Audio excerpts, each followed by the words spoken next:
Round one, fight!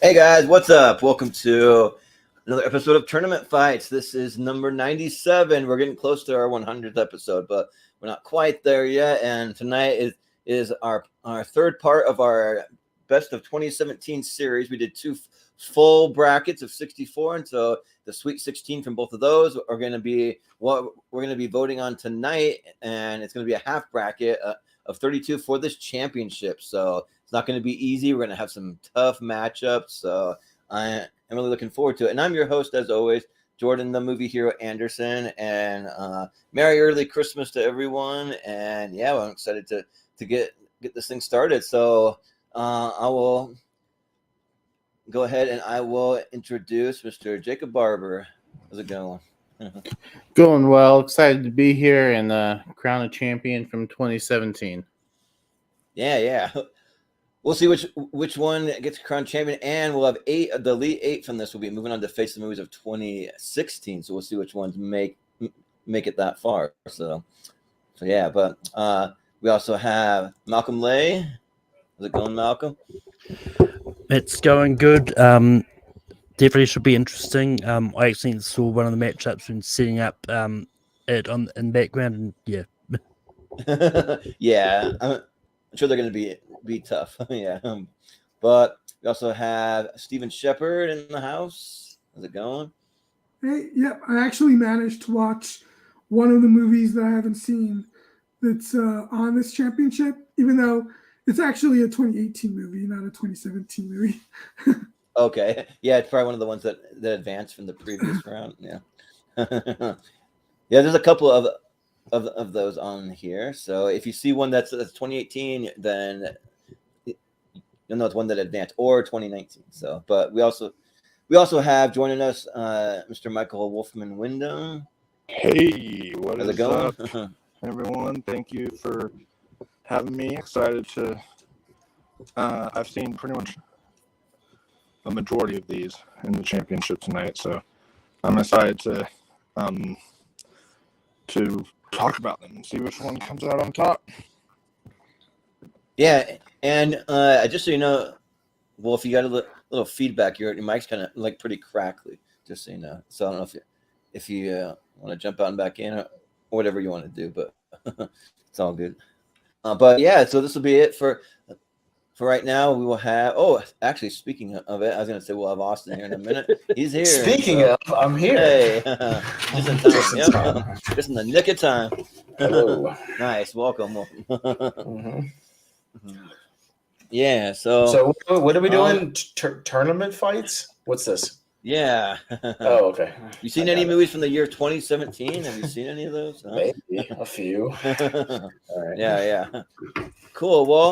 Well, you're actually the year I graduated high school. So. Ooh, nice. God, young. Nice. Young. Yeah, you're all young. Yeah. Jesus. Like, whatever, dude. I graduated high school when you were like still like running around in underoos. Yeah, same. Yeah, but Austin, you're just in time to break down how it's going to work tonight, really? So you can go ahead and. But I don't know how it works. We'll get started. Oh, okay. Or if you want me to do it, I'm always happy to. No, it's tournament fights. Everybody on this panel knows what they're doing. But if you're watching this for the first time, this is a championship episode. So we've already had two parts. Parts 1 and part 2 out of the 128. We took the Sweet 16 from each of those tournaments, and they will be here tonight in our 32. Our 32 championship. They are jumbled up and random up, and we'll see which one will go round by round, and everybody will vote for the favorites out of the two, and we'll get to a champion and see who reigns supreme on the 17. I think we still have a couple of 2018 sticking around for the ladder series, right? Like 2 or 3 of them still hanging in there. Yeah, we All right, still so do. So. so we got a couple of those mixed in, and and we'll actually have a poll for this one. So the Elite Eight will make a poll over on the Shoutout Friends and Family group, and we'll see which one takes the crown tonight, and we'll go from there. Yeah, and I'll throw up the bracket.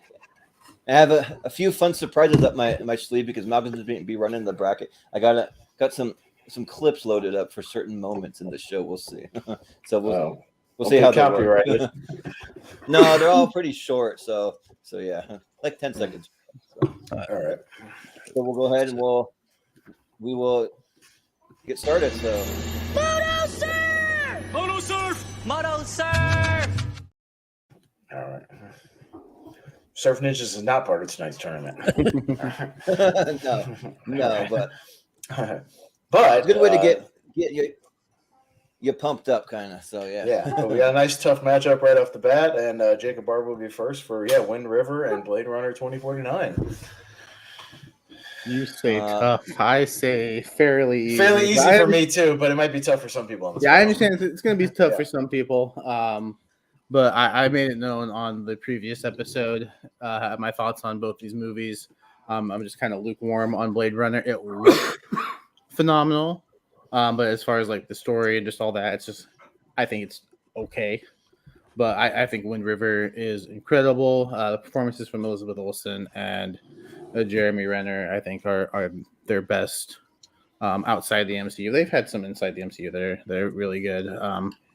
But I think this is them at their best. That's one of my favorites from 2017, one of my favorite movies, period. So I'm going to go with Wind River. All right. Yeah. Sounds good. Wolfman. Yeah. You are absolutely right, Jacob. It is fairly easy.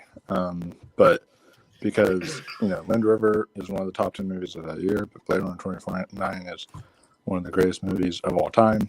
And was the number one movie that year for me. I think that this film is phenomenal, and Wind River. Yeah, I agree with you guys in the group chat. Doesn't get enough love, but Blade Runner 2049 is just. It was an experience in the cinema. It was something unlike I've never seen before. It was just breathtaking, so for me, because of that, I'm gonna have to give it to Blade Runner.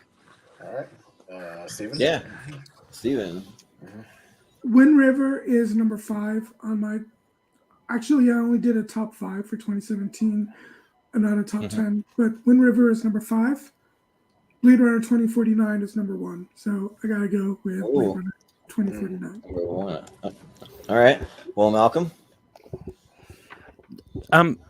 Yeah, I love both these movies. Like, I don't think they both ended up in my top 10, but then again, I only saw these later anyway. I don't think I actually saw these in 2017. But as much as I love Wind River, I've got to go Blade Runner 2049. It's just a little bit higher on my rankings. Ooh, I can already kind of see where things are going. We're going to be kind of split tonight. Austin. Hey, it makes for a fun show. I've made my feelings known. I don't like the original Blade Runner. I've tried to like it. I'm not a fan. I like the sequel slightly more, but still not up in one of my favorites. I agree that it looks amazing. I think Roger Deakins deserved his Oscar for the cinematography. It's great, and it looks good in 4K, which is why I own it. But Wind River, I've gone back to a couple of times. I think that movie's incredible and still incredibly underrated. So I'm gonna go Wind River. Yeah.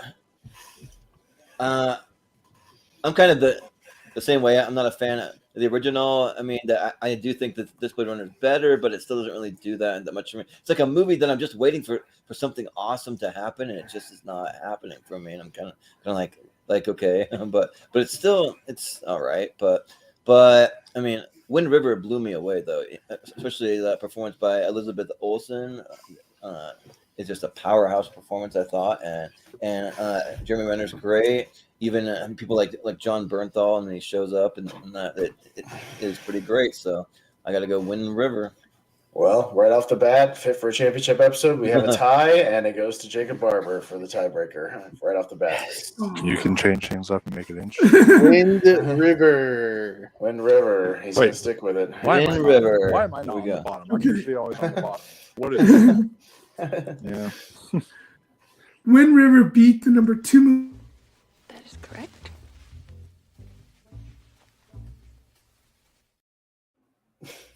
Boy. Okay. That is correct. Wind River Wind beat River. the number 2 movie of the year, and now it beat the number 1 movie of the year. Yeah. Is that good? Good movie. But- Paddington 2 and I We have to add- Real quick, I have to ask, is anyone seeing anything weird with my camera? Jacob's in the private chat. Maybe there was, but I'm not seeing it. I mean, Like a there's a green green line. line coming up every now and then, but it otherwise it's fine. So Okay, well, if it gets bad, let me know, and I'll reset my camera or just jump out and in. Okay. All right. Well, you'll be up first for I, Tonya and Paddington 2. Oh yeah, I'm up first. Yes. So see, I'm so used to being the bottom. I'm like, Mhm. I'm trying to kind of discombobulate here. For me, I'm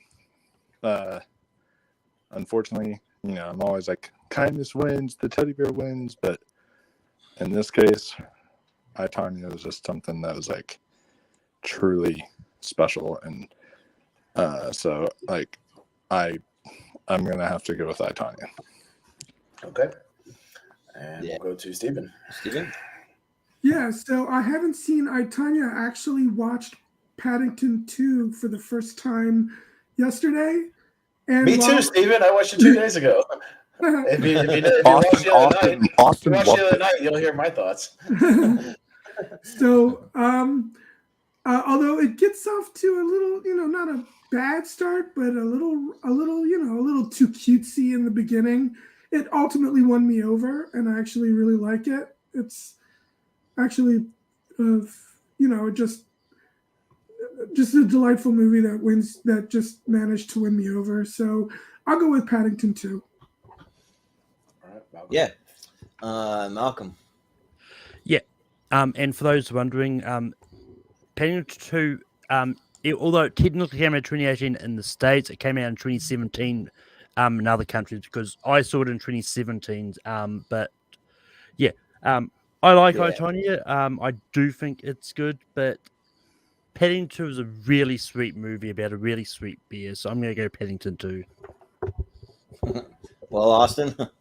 Paddington 2 is a very stupid movie about a bear that I want to hit in the face. I Tonya easily by like 10 miles. I hated everything about Paddington 2 when I watched it. I thought it was incredibly awful and ridiculous and made for like 4-year-olds. So yeah, no, I, Tonya is one of my favorite movies. You realize that like every critic who likes it is like way older than you, bro. Yeah, and they I don't know what they're watching. They watch it than what I saw on HBO Max the other night. I don't know what they're smoking and what they're watching. I think they were pressured. I think they were all paid. They're all paid to like it.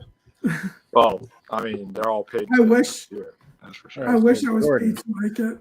Yeah. Yeah. For me, I don't like Paddington 2, and it's not for seeing it because I still haven't seen it, but I hated the first one, and I just don't really care to go to this one. I'm not going to say it's like the worst movie you I ever can't made. say It's I just dislike it's just- Paddington 2 it- yet. Like, no, but But I've meant seen. Paddington also. Yeah. He's talking about the character. Well, no. Yeah. Yeah. The character just is annoying. Like if we're gonna get more shenanigans of what we got in the first one, then I'm just kind of like, I don't really care. Like it's not. I mean, I saw the trailer. I've seen clips here and there. I'm just not. It's not for me. So yeah, it's got to be I, Tonya. I, Tonya is awesome. So and it deserves a spot in the Elite 8. So yeah, Jacob. I really, really enjoy I, Tonya. I think Margot Robbie is incredible in that movie. So I'm going to do something even I wasn't sure I was going to do, and that's vote against Paddington 2. Because even though I like Paddington 2 more, and it's higher up on my list, Paddington will come along and we'll be able to get the bear back in. But I, Tonya is such a good movie, and I think it deserves to move on as well. So Paddington 2, sorry, but I'm gonna go with I, Tonya, actually. And you're right. Margot Robbie is so good in that. Like, I literally just watched on Instagram the other day, like the clip where she's putting on makeup and she's like looking in the mirror, and I was like, this clip alone, like, don't get me wrong, Three Billboards was my number 2 film that year. I thought Frances McDormand was amazing, but my personal pick for the Oscar would have been Margot Robbie that year. Like, Shit, man, I would have nominated Paul Walter Hauser for that fucking movie. He's great. Yeah. Well, Well, I, Tanya. well, I, Tonya moves on, and to that I say Is correct.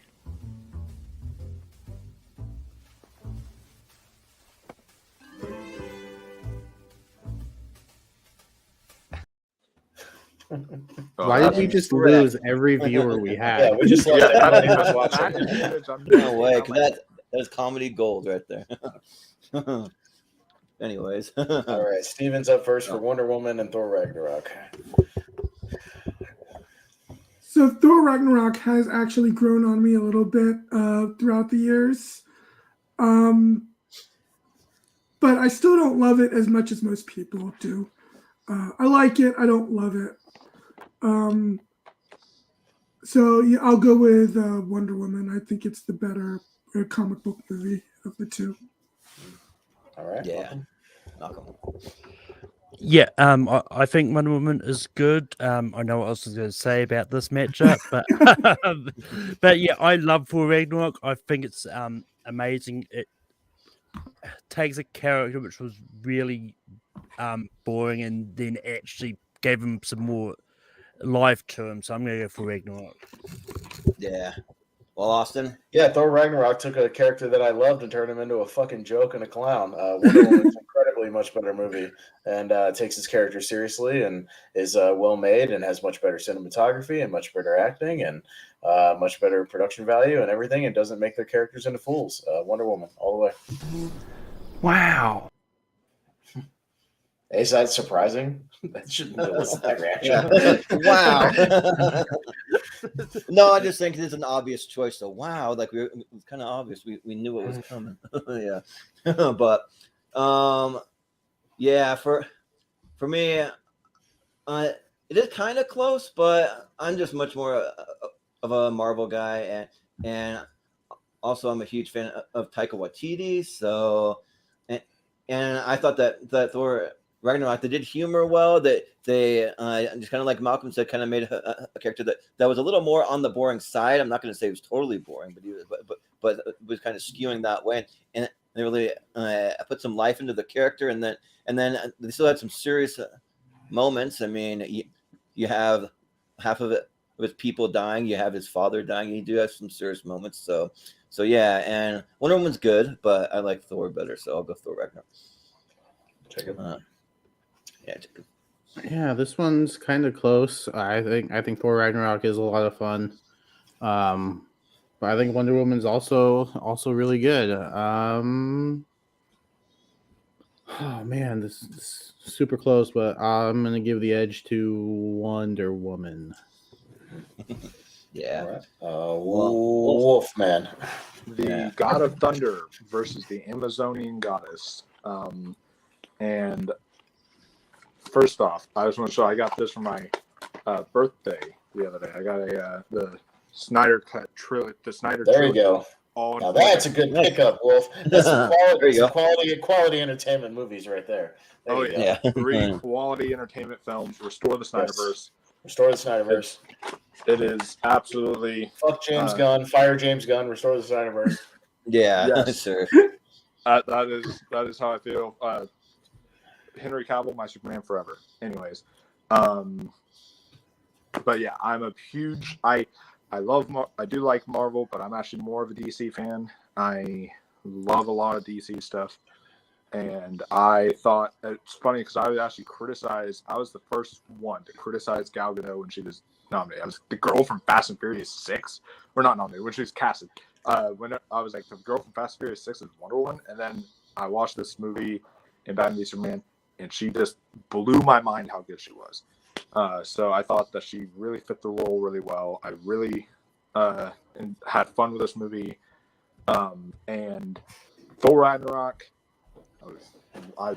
wanted to have fun with, but it just Wonder Woman knew how to be an adventure film, but still maintain an emotion and a seriousness there, while Thor Ragnarok was like trying to be fun, but then was like, oh, let's take out the emotion and the heart and let's just go and just throw slapstick in there. And so for me, that's why I have to give it to Wonder Woman, because it's just all around a better comic book film than Thor Ragnarok.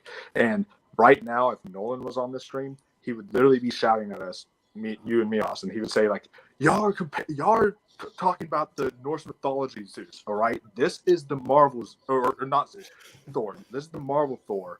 And it's like, y'all are trying to compare two different kinds of Thors here. And it's like, and he would be all up in our grill. But you know what? Forget you. So. Yeah. All right. Well, 4-2 for Wonder Woman. Yeah. It is funny because I And do feel like. free to play the "That Is Correct" clip again. That's I do like. You can go back to this one. Oh wait. You like what, Steven? That is correct. Like real. Is it just me or There you go. are the clips like, I don't know if that's just me or not. The what? Oh, they're kind of choppy for you. Like I don't on know. my end, they're kind of choppy for me a little bit. Like they're like Probably just You're because kinda- Jordan's computer is a little choppy. That's probably why. that could be. Maybe, but also you're cutting in and out. I think too, Wolf. So Oh, then maybe it's my connection. I don't know. yeah, but All right. Anyway, so next matchup for Malcolm first. It'll be Girls Trip and Jumanji. Welcome to the Jungle. Yeah. But yeah, I saw Girls Trip for the first time yesterday. And yeah, it's a fun comedy. And I had fun with it, but I really enjoy what The Rock and Kevin Hart and Jack Black have been doing with the new Jumanji movies. And Jumanji: Welcome to the Jungle was one of those movies that when it was announced, it's like, how are they going to do it without Robin Williams? It's going to be hard. Like, but they found a way, and they even inserted some references to Robin Williams in there, and it just worked. And so yeah, Jumanji: Welcome to the Jungle gets my vote here. yeah. Well, I think I know where you're going, Austin. But what do you say? Oh no, yeah, it's easily Jumanji. Yeah, I was not a fan of Girls Trip. I thought that movie was annoying. I didn't like. I'm not a fan of Tiffany Haddish. She annoys me, and this is like peak annoyance Tiffany Haddish in this movie. And I don't like Jada Pinkett either, other than slightly in Nutty Professor. But yeah, Jumanji was one of the better surprises that year. I thought they did a really good job with it. So I like Jada Pinkett Smith and G.I. Jane. I thought she was great in that. she's good like when she hooked up with Will Smith, basically. So Yeah. became like a toxic woman masculinity. Jumanji gets it for me. So Yep. I would agree with that. She was good back when she was like palling around with Tupac and all that. Tupac, yeah. So, but yeah, I think I gotta give it to Jumanji. Like I do really like Girls Trip. I'm a big Tiffany Haddish fan. I mean, I know she can be a little over the top, but she hasn't gotten to that annoying level yet. But I can see that like if she keeps on with it, maybe she may get there someday, but not quite yet. So I still have a lot of fun with her. I like her comedy and stuff and her stand up and all that. So, but it's gotta be a Jumanji. Like that was one of the biggest surprises, and I think every single one of those four on the poster killed it. And it's got one of my biggest crushes, Karen Gillan, in there. So yeah, I gotta go Jumanji. Jacob. Yeah, these are both fun comedies, but the one I have more fun with is Jumanji. It just kind of in that world. I think Jack Black is genius casting. I think he is incredible. Easily the highlight of the movie for me. Dwayne Johnson, Kevin Hart, they always have fun together. There's always some level of enjoyment there. Maybe not so much now, but back then, like it was there. And yeah, Karen Gillan kills it as well. So I'll go with Jumanji. Yeah. Wolf. Karen Gillan, more like Karen Killen because she's killing it. Yeah. Right. But no, it's Girls Trip is fun, but it's not like anything too amazing. Jumanji: Welcome to the Jungle might even be like, I have to think about it because like nostalgia is close for me for the first Jumanji, but like quality wise, there's a chance it could be better than the original Jumanji. So like it is that good. It's great. A lot of heart, hilarious. A lot of heart. His name is Kevin Hart. Yeah. Yeah. But it is. But no, it's a fun time for sure. So Jumanji. All right. And Steven. Yeah, I was gonna say I don't know if this is considered a hot take or not, but I think Jumanji: Welcome to the Jungle is better than the Robin Williams movie. It might not be a hot take. I think it's kind of similar to the Star Wars movies, depending on what like you saw first, or maybe if you have nostalgia for the other one or not. You know, I'm just saying some people like the prequels more than the originals, things like that. So, you know, it might not be a hot take. I saw the Robin Williams movie in theaters, so I mean that's. But I still think Welcome to the Jungle is a better movie, and Karen Gillan trying to be flirty and seductive. One of the funniest scenes in any movie ever. The Jack Black trying to teach her. Was yeah. I was looking at to add that point. It's like, yeah. All right. Well, it's our first clean sweep of the night for Jumanji. Yeah. next up, All right. Captain Underpants up against Kong Skull Island. Okay. Oh, me first. Oh, this one's easy. Love me some Kong Skull Island. It's in my top 128. I think that movie's badass. It's a ton of fun, and oddly enough, I'm the Godzilla guy, but I think the best of the MonsterVerse movies that have come out lately is Kong Skull Island, and it's awesome. The movie rules. Good stuff. Kong Skull Island all the way for me. Yeah, Kong Skull Island's awesome. I think it's the best Kong movie I've ever seen, and it's really, really good. It's a lot of fun, and I go back to it a lot. And Captain Underpants is a movie I'm probably never going to see, so I'll vote for Kong Skull Island. So, Jacob? Yeah, funny enough, I consider myself the animation guy, and I haven't seen Captain Underpants yet. Even though I own it, it's one that I'll get to. But yeah, no, I've seen Kong Skull Island, and I think it's really good. So I'll go with Kong Skull Island. All right. Yeah. Wolf. A wolf. It's not the best Kong movie I've ever seen. That still belongs. That title is still held by Peter Jackson, but but it certainly is the best of the MonsterVerse. This new MonsterVerse we have. Whoa, hello. Whoa. That one of their phone right by the mic. Stephen, how dare you? Silence your phones, people, on tournament fights. Yeah. How dare you? that was King Kong roaring. He was upset at what I had to say there. It was like aliens attacking King Kong. It was not my favorite, but that being said, like, Captain Underpants is a really fun, delightful, kind of heartfelt anime movie. And because I know where this is gonna go, I'm gonna show it some love. I'm gonna show Captain Underpants some love. I don't think it gets enough love. I think the film is. Jordan doesn't believe us when we say it's really well written and good. Yeah, I don't know. Jordan, think of it this way. I've seen the books. I've seen the cover of the movie. I haven't watched it or read it. Would you have ever thought in your life that a film called Puss in Boots: The Last Wish would get a 99% on Rotten Tomatoes? Would you? It was a 99% on Rotten Tomatoes. Come on, yeah. Another movie I'm probably never gonna pay money. That's to see. Apparently that, and it's got like a 3.9 on Letterboxd. That movie's like being talked about like it's fucking Citizen Kane. Like I don't know. Oh jeez. But people are like, loving Puss in Boots. So what kind of world do we live in? So it's not about the title, dude. It's about that one deserves this. Wow. It's not about the title. It's about the quality of the film. And now, granted, if you go look at the Rotten Tomatoes, most of the grades are like a B or like a 3 out of 5. So it might not be like the greatest movie ever. It just happens to be that most of them are like, yeah, it's pretty good. Yeah, it's got an average rating of 7.7. Yeah, so it's not exactly like still good. I know, but it's not like an average rating is a 9 out of 10 or something like that. You know what I mean? So yeah, most of them are like, yeah, it's good. It's all the YouTube critics I've heard talk about it have talked about like overly high, but That's for sure. And I think it's got a good audience score too. Some audiences have already seen it. So, Well, right. Steven, right? Yeah. I mean, I want to see Captain Underpants. I always thought the trailers looked kind of funny. I just have never gotten around to seeing it. So I'll go with Kong Skull Island.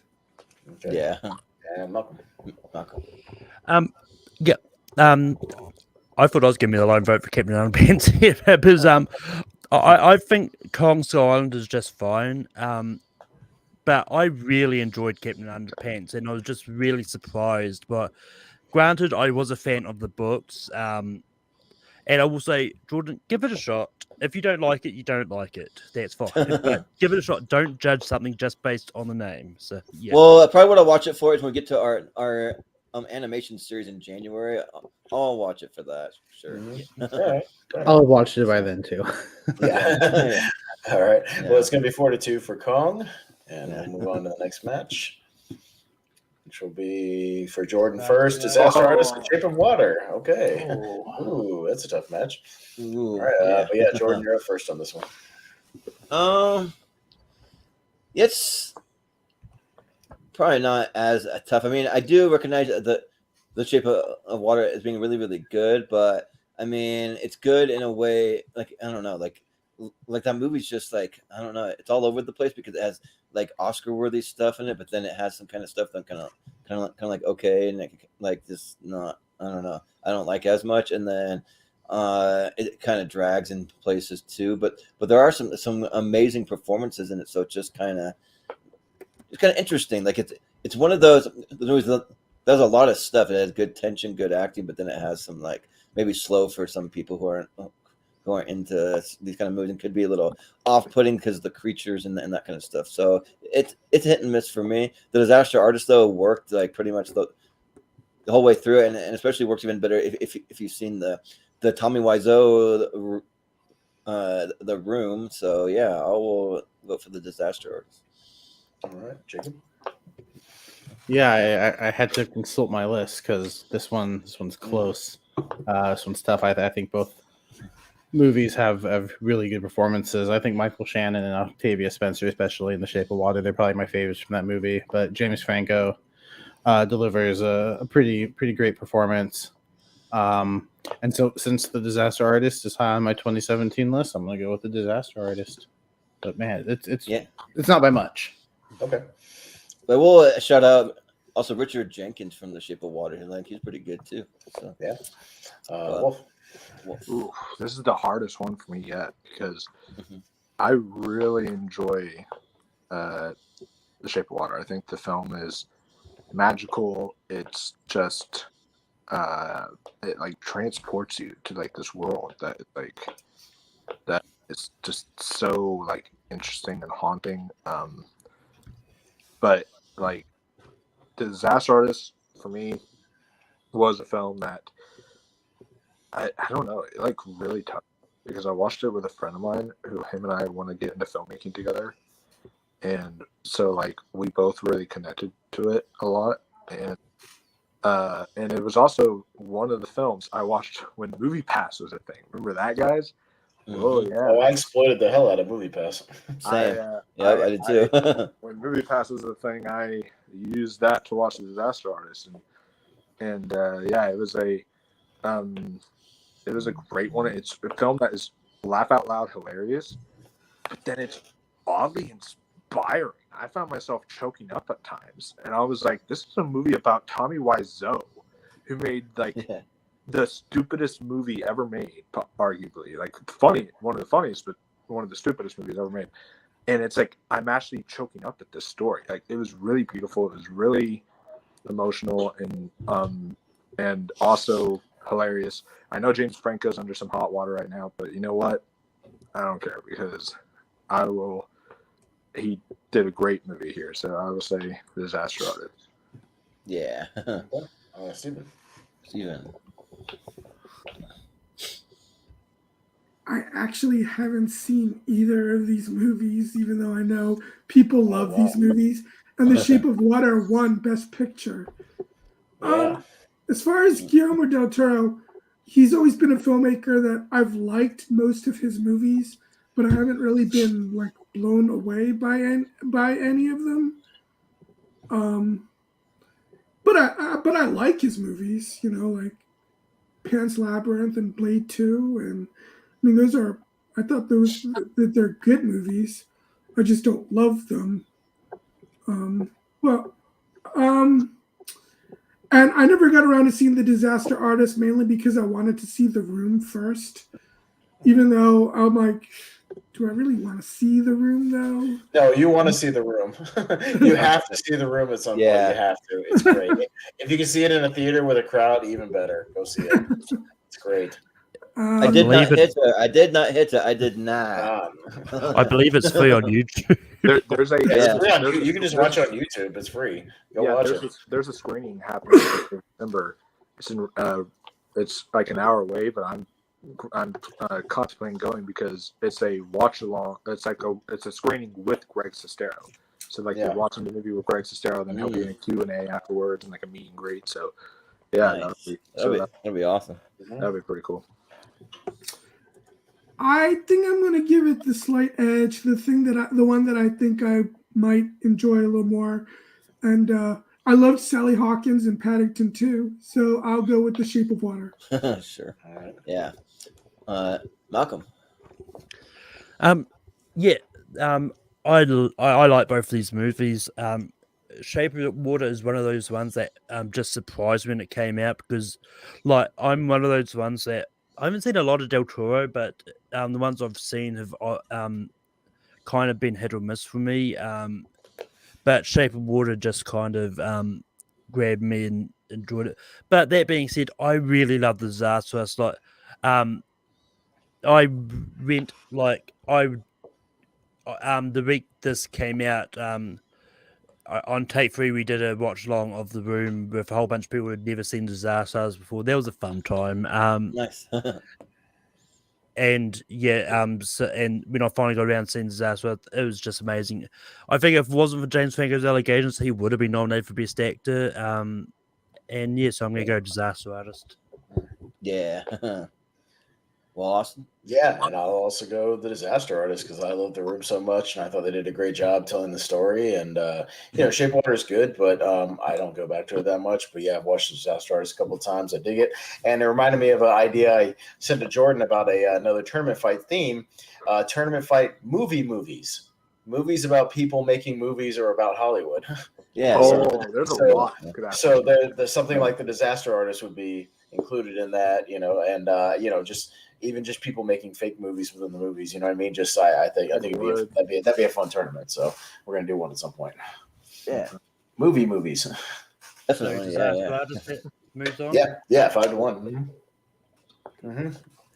There goes Best Picture of 2017. It's gone just like that. Some people might consider that an upset. Just like that. I've got Star Wars: The Last Jedi up against Logan. All right, Jacob Barber back down to the bottom.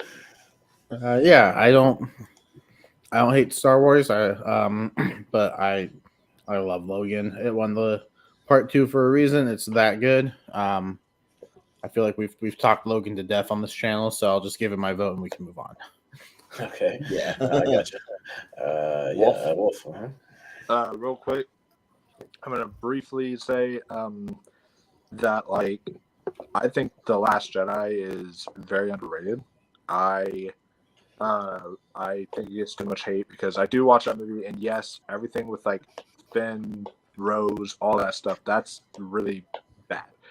But I think everything, every scene that involves either Mark Hamill, Rey, and Kylo are masterful. Some of the best stuff that we've had in Star Wars, in my opinion. So I really thought that The Last Jedi was something really great. But it's not Logan. Logan is just one of the top 3 greatest comic book movies ever, period. And it just, I haven't cried that hard at a comic book film ever in my life. This film just, Wolverine's my all-time favorite superhero. So this was the Wolverine movie I was wanting. I read the comic Old Man Logan before I watched this movie. and it was just so great. This film was an experience for me that I would never forget. And the black and white cut's great too. So Logan, for sure. Yeah. Well, Steven? Well, I know where this is obviously going. So I'm gonna, show some love to The Last Jedi, which I like a lot. Sure, yeah. Malcolm? Yeah. I think The Last Jedi is good. It gets hated a lot on, and I think if there's some more sort of cohesion in this trilogy, I think it could have worked out a lot better. But it's just one of those ones when sometimes when different people move on without kind of a lot of direction, it can go over the place. But that being said, I think Logan is the better movie, so I'm going to go Logan. Yeah. All right. Well, Austin? Yeah, I'm not a fan of Last Jedi, so it's pretty easy for me. Logan, and then Jordan will vote for Logan because it's his favorite movie. So 5-1, Logan moves on. Yeah. We already know that. So Well, I don't think there's much. the Last Jedi is better than Rise of Skywalker, but I'm not going to get into that debate right now. Yeah. I do like every other Rian Johnson movie, just not this one. So. Yep. I can almost agree with that. Yeah. Yeah. All right. Anger Goes West and The Big Sick. Wolf. Ooh. Yeah, that's a tough one too. Ooh. Oh, I go last though. Thanks. Yeah. You're last, Jacob. You got a minute. I take it back. This might actually be the hardest one so far. Because But on the tough matches, you got Social studies division, this is gonna be tough.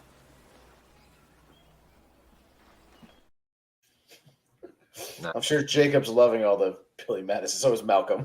All these Billy Madison clips of movies they don't like. Hey, if you want me to leave, just tell me. John. Yeah. Well, slowly You're scare away half our panel. more movies. It's just one step at a time.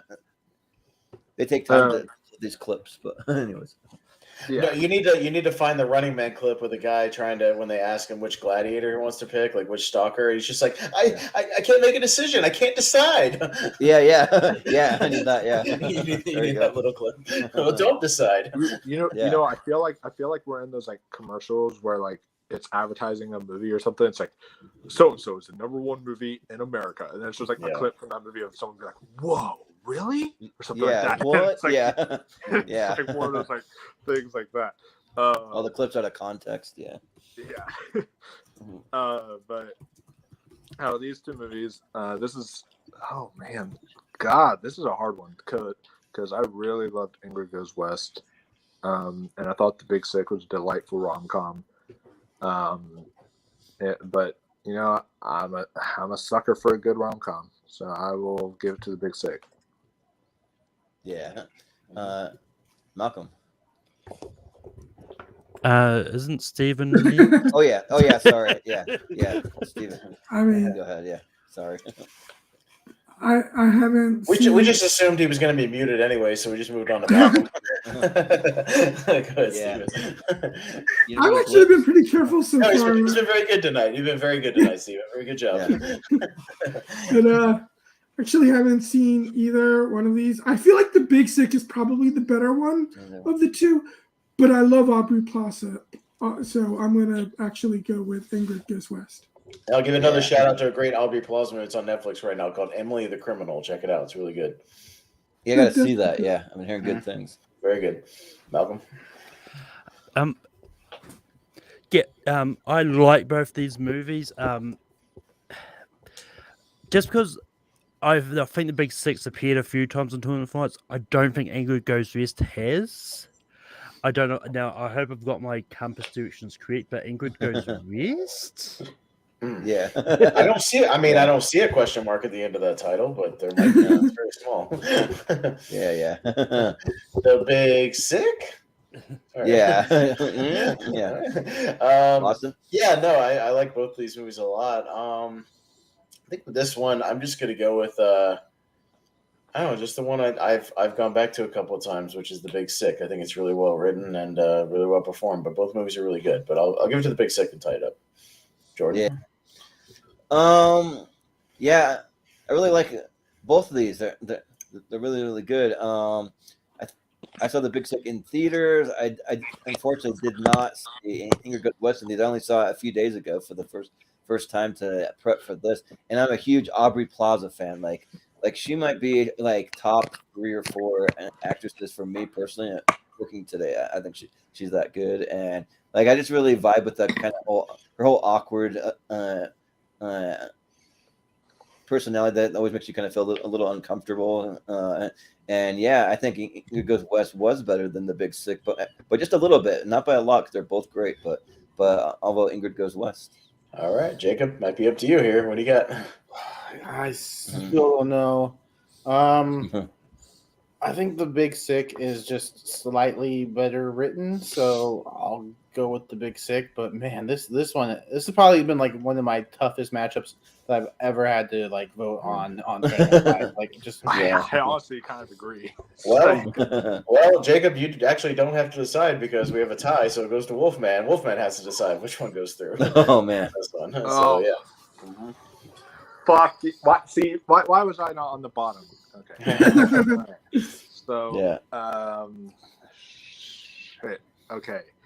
So because I knew Wind River would be in the first matchup, and I wanted to ensure that it got through. Mm-hmm. Should I pick one, or should I like eeny, meeny, miny, mo this? Because however you want to do it within the next 10 seconds because it's on you. Okay. Or you can flip a coin, whatever. Flip a coin, I don't care, whatever.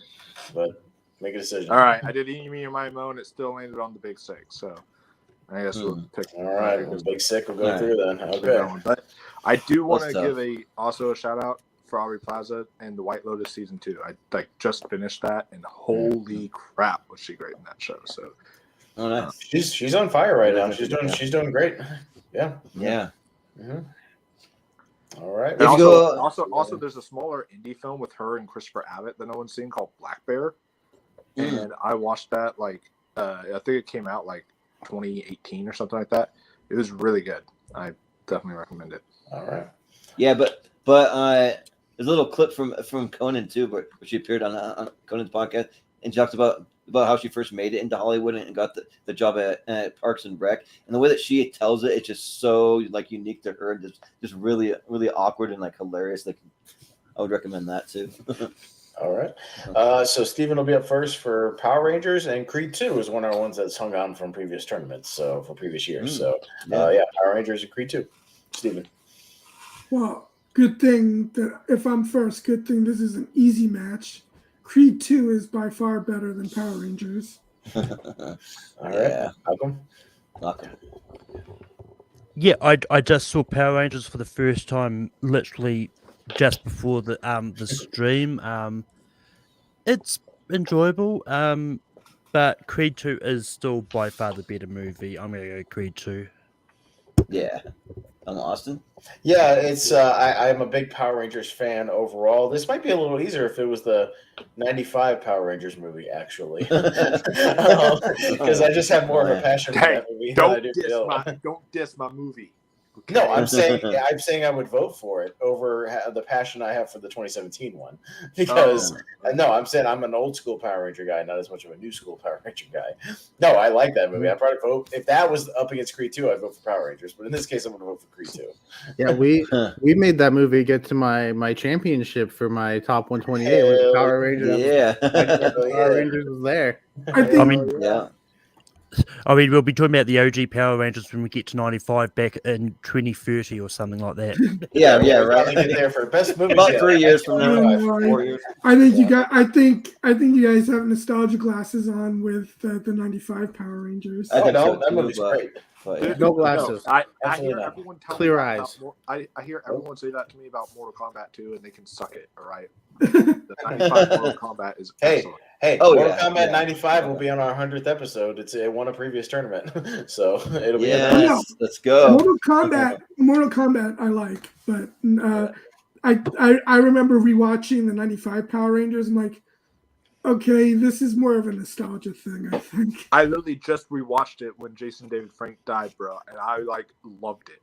So that's it's one of those things I think that's like so bad it's good to me. Like that's how I kind of see it along with the Come on, series. you can't get It's like, they're goosebumps. so bad. You don't get goosebumps when they first line up at the beginning of that movie, and he goes, "Let's do it, guys. It's more for time." And they kick on that awesome new remix of the Yeah. song, The remix that gets you pumped up. that they even Yeah. used in the 2017 movie that they re-edited to put that in that movie. Yeah.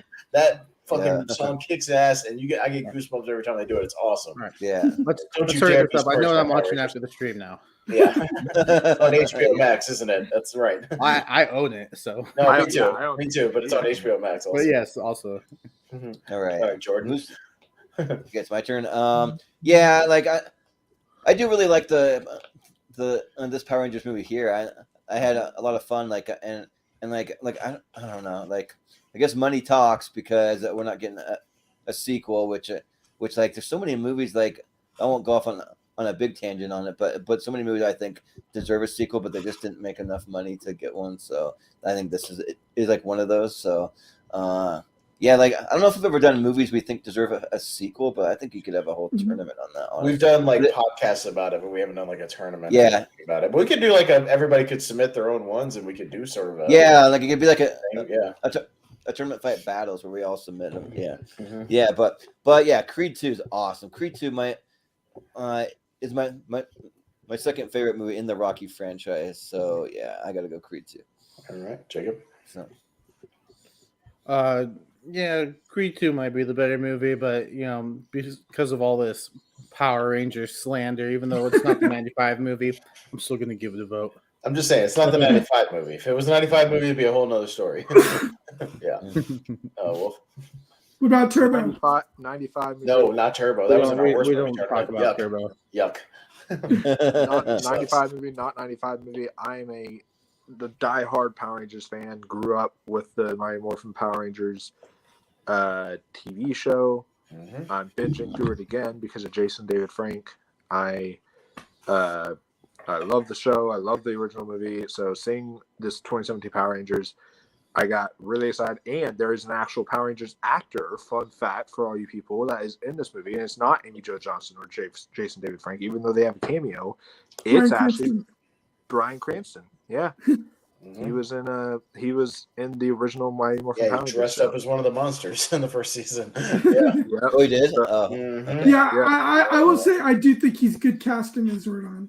As Zordon, he's good casting. Yeah, I thought he was great casting. I thought all the casting was great overall. I thought even Becky G, who's a pop star, actually did a good job. I thought. So everyone in this movie did a good job. That one girl, Naomi Scott, man, I'm in love with her. She did excellent. She's not Amy Jo Johnson, but she's she still was a great Pink Ranger. All the Rangers were great. Elizabeth Banks was great in this movie. Like I thought the cast was great. I thought it had a lot of great Easter eggs for Power Rangers fans. Creed 2, I agree, it's the better movie, better made film, better written film, all of that. But you know what?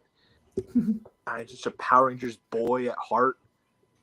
I'm gonna have to give this to Power Rangers because I just can't vote against Power Rangers. That's like, man, yeah, I can't go against them. So Power Rangers. Yeah. Well, it's not going to be enough. 4-2 for Creed 2, unfortunately. I think I have more nostalgia for Teenage Mutant Ninja Turtles than I do for Power Rangers. Same. Yeah. Similar vein. All right, so we got Good Time versus Split. All right, man. Malcolm's up first. Yeah. I mean, people aren't going to be surprised by this because it was talked about in the chat. I really don't like Good Time. I tried to watch it once. I just got bored of it. I will say One Piece gave a great performance in it, but I just didn't enjoy the movie overall. My vote's going to Split here. Yeah. Well, for how low you had it ranked, I mean, there's a part of me that's like, wow. Yeah. I'm always kind of rooting for Shyamalan. I'm rooting for him to make good stuff. And when he made Split, I was so happy because it's a great, great movie. I've seen it many times. I love what it did to this unbreakable universe, and I even like Glass a lot as well. And yeah, I've seen it more times than Good Time. Good Time's a good movie though. I do like it, but I'm gonna go Split here also. Yeah. Good Time just blew me away because I thought that like Split like already creates great tension and great just like really creepy moments and all that, and then like for me I thought Good Time even surpassed the attention that Split had, and I didn't even know that was possible because I was on the edge of my seat watching Split, but yeah, that performance from Robert Pattinson, even Benny Safdie, and then even the performance of the guy that he like breaks out of the hospital too, like that guy's good. I mean, yeah, and you even see the guy that like pops up from that Tom Hanks the like boat captain movie, like I am the captain now. Like he shows up as a security guard, that guy. So yeah, I'm gonna give my vote to Good Time, but only by a little bit. So yeah. And Jacob. Man, yeah, this is another close one. I think, Robert Pattinson is really good in Good Time. But James McAvoy is just as good in Split. Oh man, I think it's one of those. If both of these movies were in front of me, which one would I choose to watch right now? And I'd probably have to go with Split. All right, yeah. Wolf. Yeah. So you talked about tension, and honestly, these might both be the most tension-filled movies of 2017. Yeah. I thought like Split and Good Time were both like anxiety-inducing, and both were very effective on that front. James McAvoy also both have amazing lead performances, like two of some of my favorite lead performances that year. Like James McAvoy should have been nominated for an Oscar that year. And then I was just going to look up and see who was nominated for Best Actor that year. So Gary Oldman won for The Darkest Hour. Yeah. Timothée Chalamet was nominated for Call Me by Your Name. I can agree with that. Daniel Day-Lewis for The Phantom Thread. Definitely agree with that. Daniel Kaluuya for Get Out. Mm-hmm. Yeah. And Denzel for Roman J. Israel. I would X that for either Robert Pattinson or James McAvoy. Honestly. Yeah, for either one of those. Yeah. Yeah.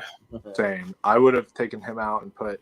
I know other people were like saying because he's good in that movie, but it's not one of his best performances. Overall. Like I know some people wanted James Franco in, but like James Franco was given an impression.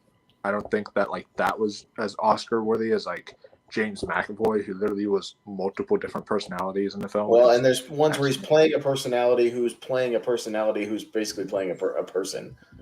Yeah. You know, it's a multi-level performance. It's really good. It's phenomenal. But in saying that, arguably, and I know it's not this year, but Sam Rockwell was nominated for doing an impression of George W. Bush. So, I mean, there was precedent with. Yeah, and I hated that nomination. I thought that nomination was BS. Well, for Fences, like there's about 5 or 6 Denzel movies I can say that he gave a better performance in, probably. There's like Malcolm X, Training Day. Oh, he's one of the greatest actors. Glory. I mean, all that. Yeah. For sure. But out of these two films, though, it's a close one. I'm kind of split on it. But I think I'm waiting for someone to do that. I think I'm going to have to go with Good Time. So. Okay. Stephen. Yeah. So I'm going to be petty with my vote because I haven't seen Good Time, but Split got me so excited for Glass. And even though Glass is not a horrible movie, it was deeply disappointing. So I'm going to go with Good Time. Yeah. So you're blaming another movie, but you're not voting for the movie. You're talking about a sequel. What? Hey, I just admitted that I'm being petty with my vote. I thought you don't vote for sometimes movies you haven't seen, Steven. Sometimes it has to come down to that when you can't decide. I think that's like saying that you're voting for like you're voting something against the Matrix because the Matrix, the Matrix 2 ruined the Matrix for you or something, or it was like, or the Matrix 2 was so bad. But Steven was like, Split's a really good movie, and I haven't seen Good Time, so I'll vote for Good Time. That's weird logic to me. I don't know, but okay. Those tournament fights, vote however you want. And also, Glass is also purely underrated, in my opinion. Glass is great. I like Glass. That movie's misunderstood. Glass is fantastic. Yeah. But with that, Steven, you can change your mind. You got the tiebreaker. You're the tiebreaker. Oh, that's funny. I'll keep a good time. Good time. This is for Steven's weird vote. That's nice. I'm not a big fan of Billy Madison either, actually. See, we got half our panel that doesn't like Billy Madison. You're gonna scare away half our panel. Well, I like it, and I'm the one that put this together. All right, John Wick 2 and the Phantom Thread. I'm up first, and yeah, surprisingly, I surprisingly like the Phantom Thread. I don't hate it, and Daniel Day-Lewis is a savage in that movie. Malcolm's dogs agree with me. Yeah, he's absolutely a savage. But yeah, John Wick 2 is a ton of fun. Even if it's like the least of the three, that's still like really good because that movie's awesome. So yeah, and I love seeing Franco Nero on there. So I'll go John Wick.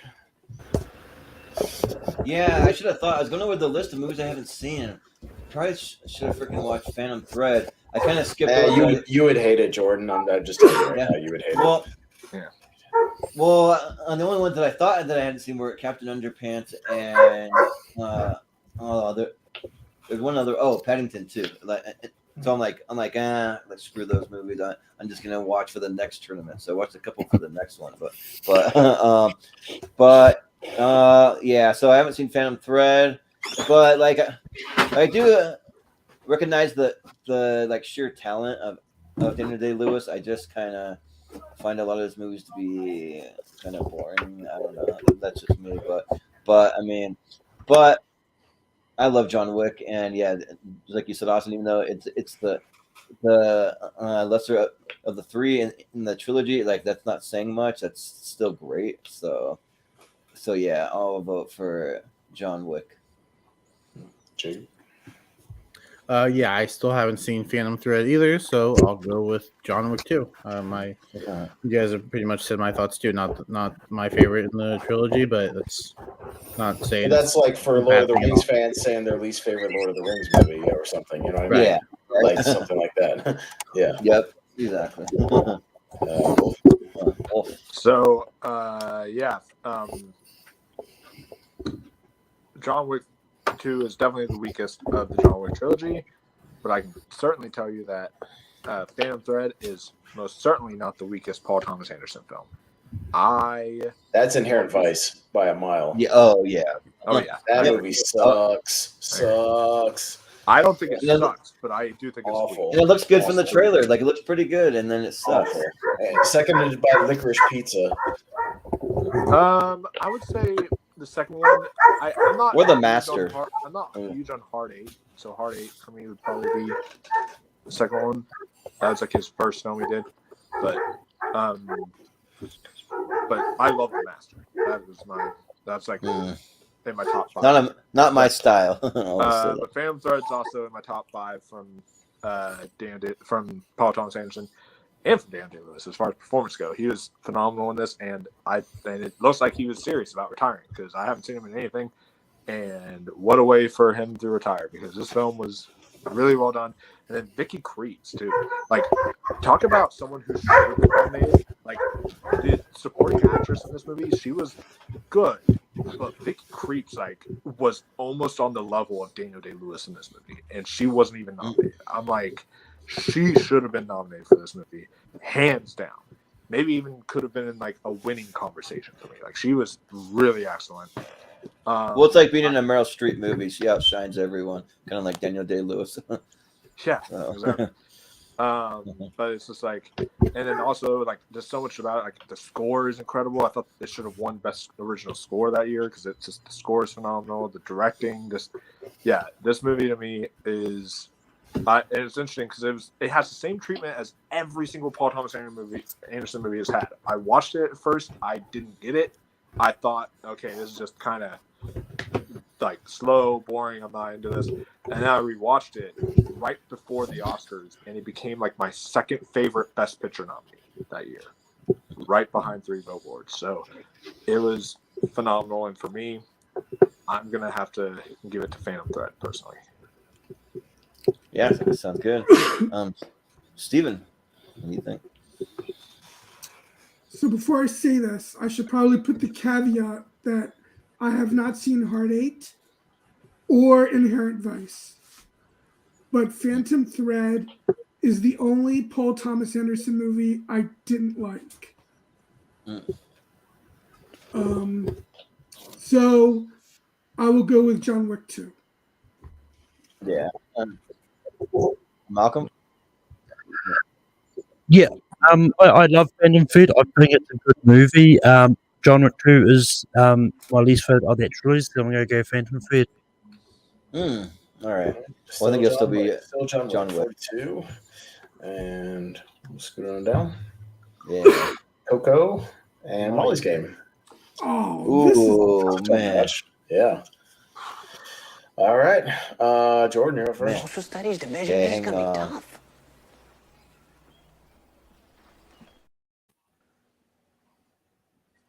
And All then, right. No offense, Jordan, but the clips have run their course for the night. no. I think we're good. The clips are good because they got like 10 more I haven't even used yet. Yeah. Shoot. Yeah. This one's hard. I wish I could be last, but yeah. Like I watched Molly's Game for the first time recently, like just a few days ago, and it was really, really solid. Like great performance from like pretty much everyone in the whole movie. It's hard to say who gave the best performance because you got Jessica Chastain, you have Kevin Costner, you have Idris Elba, you got a lot of great performances, but even Michael Cera, he was great, but I think though, like Coco just hit something for me. Like it just literally did it. And like for any animated movie that I've seen, that might be the most visually stunning animated movie that I've ever seen. And like it's just like that good. It just was beautiful to look at. A lot of the themes hit close to home for me. So I think I got to give the edge to Coco. So yeah, Jacob. Still haven't seen Molly's Game, so I'll go with Coco. Yeah. Wolf. So yeah, there's a couple. I would say there's actually a couple anime movies that rival Coco as far as most stunning look wise, and one of those would be Kubo and the Two Strings. I thought that looked beautiful, and then also the film Pinocchio, Del Toro's Pinocchio that just came out on Netflix. The film is breathtaking in animation. Like holy crap, that movie was beautiful. So definitely recommend that on Netflix if you haven't seen it. That being said, yeah, this is the last true great Pixar movie we've had, I feel, because after this movie, Pixar just went on a massive decline, in my opinion, and just had not been the same since. I thought Soul was like pretty good. I don't know. See, Soul was too comedic for me. I it was hated like Soul. I thought Soul was terrible. Like That was a bad movie. I watched the That trailers. was good. I literally told all my friends, even though the trailers had jokes, I was like watching the trailers and I was like, watch this be like their most emotional Pixar movie to date because of what it was about. And then it's like a film about death, and it had way too many jokes in there. I was like, yeah, like maybe take out some of the joke, but it's still had the emotion in it. But then the jokes kind of eat away at that. Yeah. So that was definitely an issue I had. So, but Molly's Game is probably honest. Like, I enjoyed it, but we're talking Aaron Sorkin here, and like we said with Lord of the Rings, it's like they're all great. But like this honestly might be one of the weakest Aaron Sorkin movies. But that's like that's like saying like he's an auteur. He's great. And Jessica Chastain, she is one of my top 5 favorite actresses. I thought she was phenomenal in this movie. With that said, though, yeah, Coco was literally around the time that my grandma. I watched that. It was interesting. So I watched Coco right around the time my grandma was like diagnosed with dementia, and then Same. and then I watched The Father literally right when my grandmother passed away. And so it was just like, it was so, like, yeah. both those films have had such an emotional impact on me. And Coco, for sure, I left me bawling in the theater. So I will pick Coco. Yeah. Steven? Well, as far as Pixar goes, I'm a Toy Story 4 defender. So Oh, okay. Hey, that movie is visually stunning. Like, honestly, animation wise, what they were able to do with like the rain in that movie, and like what they were able to do with the cat in that film, like, holy crap, that movie looks beautiful. Toy Story 4. Yeah. Like, The cat stuff looked almost like realistic. Yeah, it's good. Yeah. But yeah, I do think that Coco is top 5 or 6 Pixar for me. I think it is great. But I gotta go with Molly's Game. I mean, of the 3 movies that Aaron Sorkin has directed, I still need to see Being the Ricardos. But between the other 2, I love The Trial of the Chicago 7, but I love Molly's Game even more. Now, if we're including just the movies that he's also written, then Molly's Game is not my favorite of his. But yeah, if you're talking about movies that he has directed, then Being the Ricardos for sure is his weakest. You don't need to see that one. That one is actually borderline. I would almost say that's bad. It's not bad, but it's like almost at the level of being bad. Like, I just was not a Being the Ricardos fan. Yeah. Plus, I love Jessica Chastain in this movie. I think she should have been nominated for an Oscar for sure. So yeah, Molly's Game for me. Yeah, there's just like some writing and like dialogue when it's delivered, it's just really powerful. The way that it's delivered in this, you can just tell like that's super well written. Like it's like expertly delivered, all that. So yeah. And I think Idris Elba should have been nominated too. Actually, I think he's phenomenal in here too. Mm-hmm. Yeah. Well, Malcolm, what do you think? Yeah, I mean, like, personally, I didn't think Being the Ricardos was overly bad. I just don't think it worked with Aaron Sorkin dialogue. But anyway, I love Molly's Game. I think it was great. Like, both these movies are actually really close together for me, but I'm going to go Molly's Game. Well, Austin? Yeah, surprisingly, I'm actually going to go Molly's Game. I like Coco. I'm just not over the moon about it like everybody else is. Didn't really hit me emotionally or anything. Like, I thought it was a really good movie. It was one of Pixar's better ones in the last 10 years or so. But yeah, I watched Molly's Game for when I was on Malcolm's rank on for Idris Elba, and that movie knocked my socks off. I'm sorry I missed it in theaters. It was great, and I've watched it again since then. So I'm going to go Molly's Game as well. So we have a tie? We have a tie, and it goes to Malcolm. It's Coco, Remember Me, but Molly's Game moves on. Oh, okay. Dang, I thought you were going to switch it up. He did say Coco first, so yeah. So, Yeah. all right, Kingsman Golden Circle and Fallout, Mission Impossible Fallout, which is a holdout from 2018. That's Hey, two spy movies, and one's far superior. maybe. We'll see. Yeah. Jacob. yeah, I've said it before, and I still haven't gotten to them. I will eventually get to the other 4 Mission Impossible movies that I have missed. But I enjoy the Golden Circle. Do I think it's a step down from Secret Service? Yeah, but they're still fun to be had, and I enjoy watching it, so I'll go with Kingsman. Yeah, Jacob, I think we're definitely going to have to do that retrospective for a podcast about movies when the new one comes out in the summer. Yeah. I think that could be a good excuse for you to catch up. So, yeah. Wolf. Anyone who knows me knows I'm a big fan of the first Kingsman. It was, for a while, Eggsy was my profile picture on YouTube. I have my most viewed video on YouTube is me doing a Kingsman commentary, which is at like 250 something thousand views. So it is. Kingsman is definitely a big part of my channel. That being said, and I'll probably get to a Kingsman 2 watch along at some point. But that being said, Kingsman 2 to me was just not good. I was so disappointed in this movie. Like, I was so rooting for it, and it just was not. And maybe it's the living up to the what the first one did. It's just it couldn't get close for me.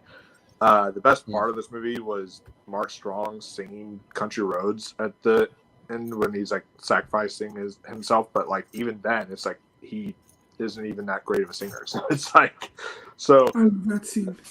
So like it's just I have a lot of problems with this movie. They overdid the Elton John stuff. Like I was not in on it. Mission Impossible Fallout. Which, by the way, what was Kingsman 2 up against? I'm just curious in the last round. I don't remember. Okay. Yeah. Because I'm wondering if it was something like if it was one of the shit 2017 movies, I understand. But I think if it was like I think it was one of the lesser 2017 movies. Yeah. Or something. okay, I can't because I was gonna It say, had an easy bracket. Or yeah, easy because one. otherwise I would have been like, how is this in the championship? But that makes sense. But Mission Impossible Fallout is one of the best spy movies, one of the best action movies of that decade. It's just so good. So I am for sure going to give this a Mission Impossible Fallout. Spoilers. Spoilers for No. Malcolm. Steven. You just tried to see what other movies it could have gone up against. No. Okay, I was gonna say because whatever it went up against didn't make it, but Steven. Yeah, Steven. Yeah, so I have a pretty big hot take, I guess, for Kingsman, the Kingsman sequel. You think it's better than the original? Yes. But in my defense, though, in that I saw the sequel before I saw the first one, so that might have influenced my way of thinking as well. Maybe. That being said, I'm definitely going with Mission Impossible Fallout. Okay. Malcolm, as he tries to zoom in and out. Yeah, it's all good. That'll probably be me on the first bracket that I run on Thursday. I'll be like, all right, let me get just right, as I'll be running that one. So, yeah. I did too. It's all. I just didn't realize zooming out on one tab would have affected the one. Never mind. Oh yeah, like I'll do the same thing. I'll try to like adjust it and play with it a little bit. Yeah. But anyway, look, I'm a defender of Kings with the Gold Root. I don't think it's that bad. I really enjoy. I don't think they ever did the Elton John stuff. I would have loved more Elton John stuff because I just love seeing Elton John just kick ass. Same. Yeah, same. I'm the same way. But that being said, Mission Impossible Fallout is easily the better movie out of the two, so that's where my vote's going. Yeah. I'm Austin? pretty much exactly the same as Malcolm. I'll defend Golden Circle. I think it's a fun, good sequel. Like it's not as good as the original, but like I think it's very watchable and very fun. It's definitely better than The King's Man, which that movie's terrible. I didn't watch that. Yeah, it's almost unwatchable. It's incredibly boring. But yeah, I'll definitely go Mission Impossible Fallout here. Yeah. Yeah, like I think that the Golden Circle is actually on par with the first one. I'm not going to say it's better, but I think that for me that they're like exactly on the same level to me because they both had kind of over the top jokey kind of characters, but then they had some really cool choreography and the fight scenes really worked well. And they both had great music, like a lot of things that I thought were pretty similar. And I mean, the only thing that maybe doesn't hit, like I didn't love Pedro Pascal in that movie, but I mean, they should have subbed him out for way more Channing Tatum because like Channing Tatum was way underused in that movie. Yeah, he's way underused. Or even more Halle Berry or something, you know. So yeah, but yeah, it's still a fun time, and yeah, like I would like to see even more Elton John. Like yeah, I love seeing him kick ass. Like he was a lot of fun, and they're able to use him even though he's kind of older and probably like nowhere near able to do half that stuff. They made it work and look cool. So, but Mission Impossible Fallout, like I just love this whole series to death. Like I think it's one of the series that like that's been going on for a long time. That's held up the best. That I mean, I'm not going to say the best, but it's like one of the best ones. Like it's really really solid. So I'm going to vote for Fallout. Yeah. All right, Fallout. We'll move on. Hang in there. By the way, that's no hate to like I love Elton John as a person. I love him as a singer. I think he's excellent. I just thought they overdid the joke stuff with it. Like, it was funny the first time, and then it's like he became a main But character. Sir Elton John, come on, like he can do no wrong in my And opinion. I thought Julianne Moore is a lot of fun as the bad guy. Yeah, she was. I did think she was. I agree with that. She was a fun bad guy. That I will give compliment. Whereas Yeah. Samuel Jackson, I don't know, maybe it was his lisp, but I thought that was kind of annoying. Yeah. I actually didn't mind the list. I kind of liked it, but yeah. All right. Wolf will be first for Get Out versus Dunkirk. Oh, this is easy. So, yeah, I'm gonna probably anger a lot of people when I say I think besides Tenet, which is Nolan's worst movie, I think Dunkirk is maybe his second worst movie. And the reason why I say that is because No, I'm with you. I was,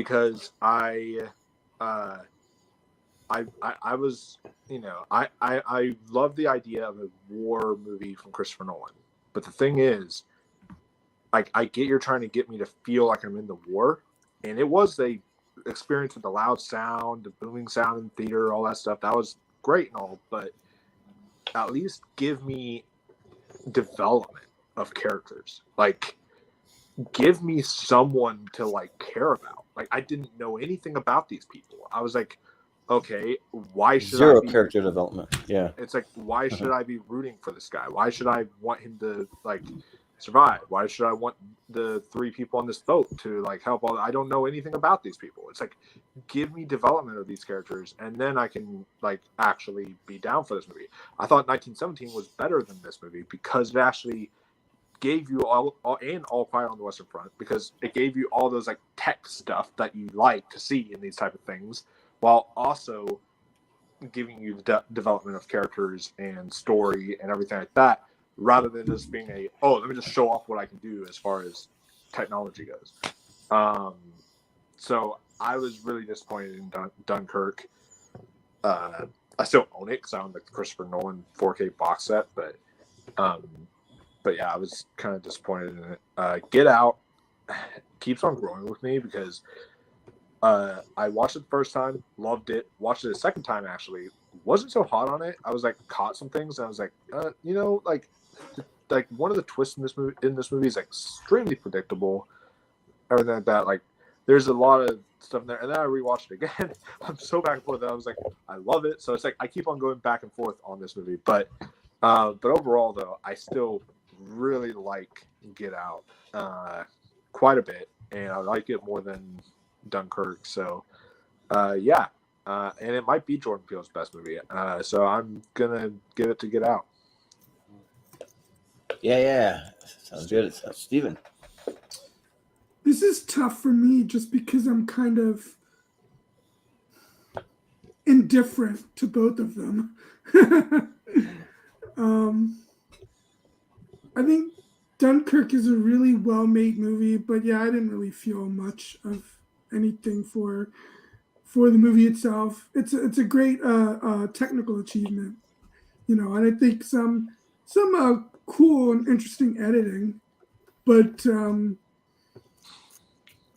it is also one of my least favorite Nolan movies, as well as Tenet, and also I was like kind of on Following as well. But Following, I rewatched that movie more and more, and like I'm actually liking that one more than I am liking Dunkirk, just because of the character development. But that's just personally. I thought Following was M. Night Shyamalan's first movie. No, that's Nolan's first movie. Yep. No, it's okay.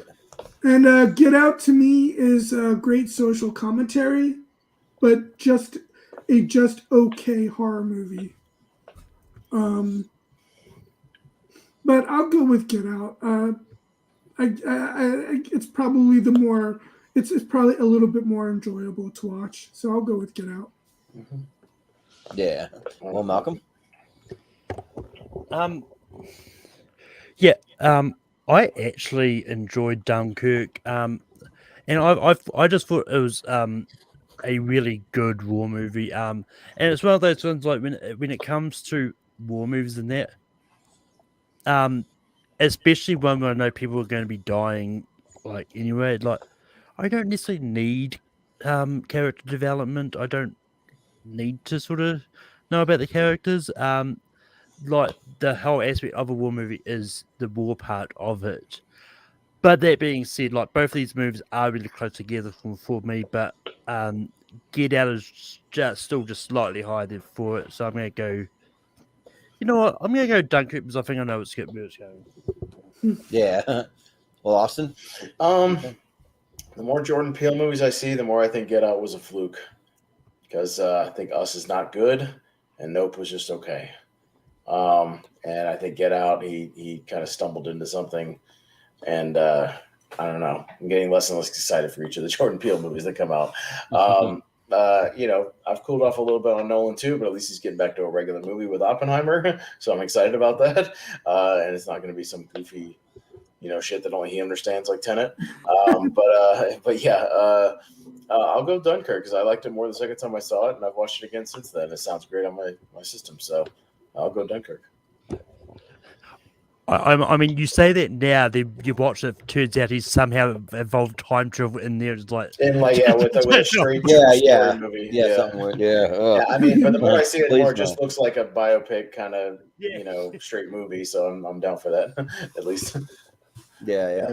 Well, I'm actually with Wolfman on Dunkirk. Like I just kind of made it known on the last episode that I'm not a fan of Dunkirk. I just don't get it. Like there's zero character development, and for me, I need character development in every movie that I watch. Like if you don't have character development, then I'm out, because like those are my favorite movies are very character driven movies. If you're not going to be character driven, you're not going to give any depth, or like even like a slight depth, like give it 2 inches of depth at least. Like most of these characters, like actually maybe almost every single one in the movie, you don't even know their name. Like you don't know anything. Like I could have nothing. gone, I don't need to know any of the soldiers, but like give me the people on the boat. Right. Like at least know their name or something. What's their story about? Like it's just there's nothing. It's and it's like just 2 hours of just Tom Hardy flying in circles over and over, just back and forth. Then you have like, and you can't even the understand people on the out boat. of his mouth.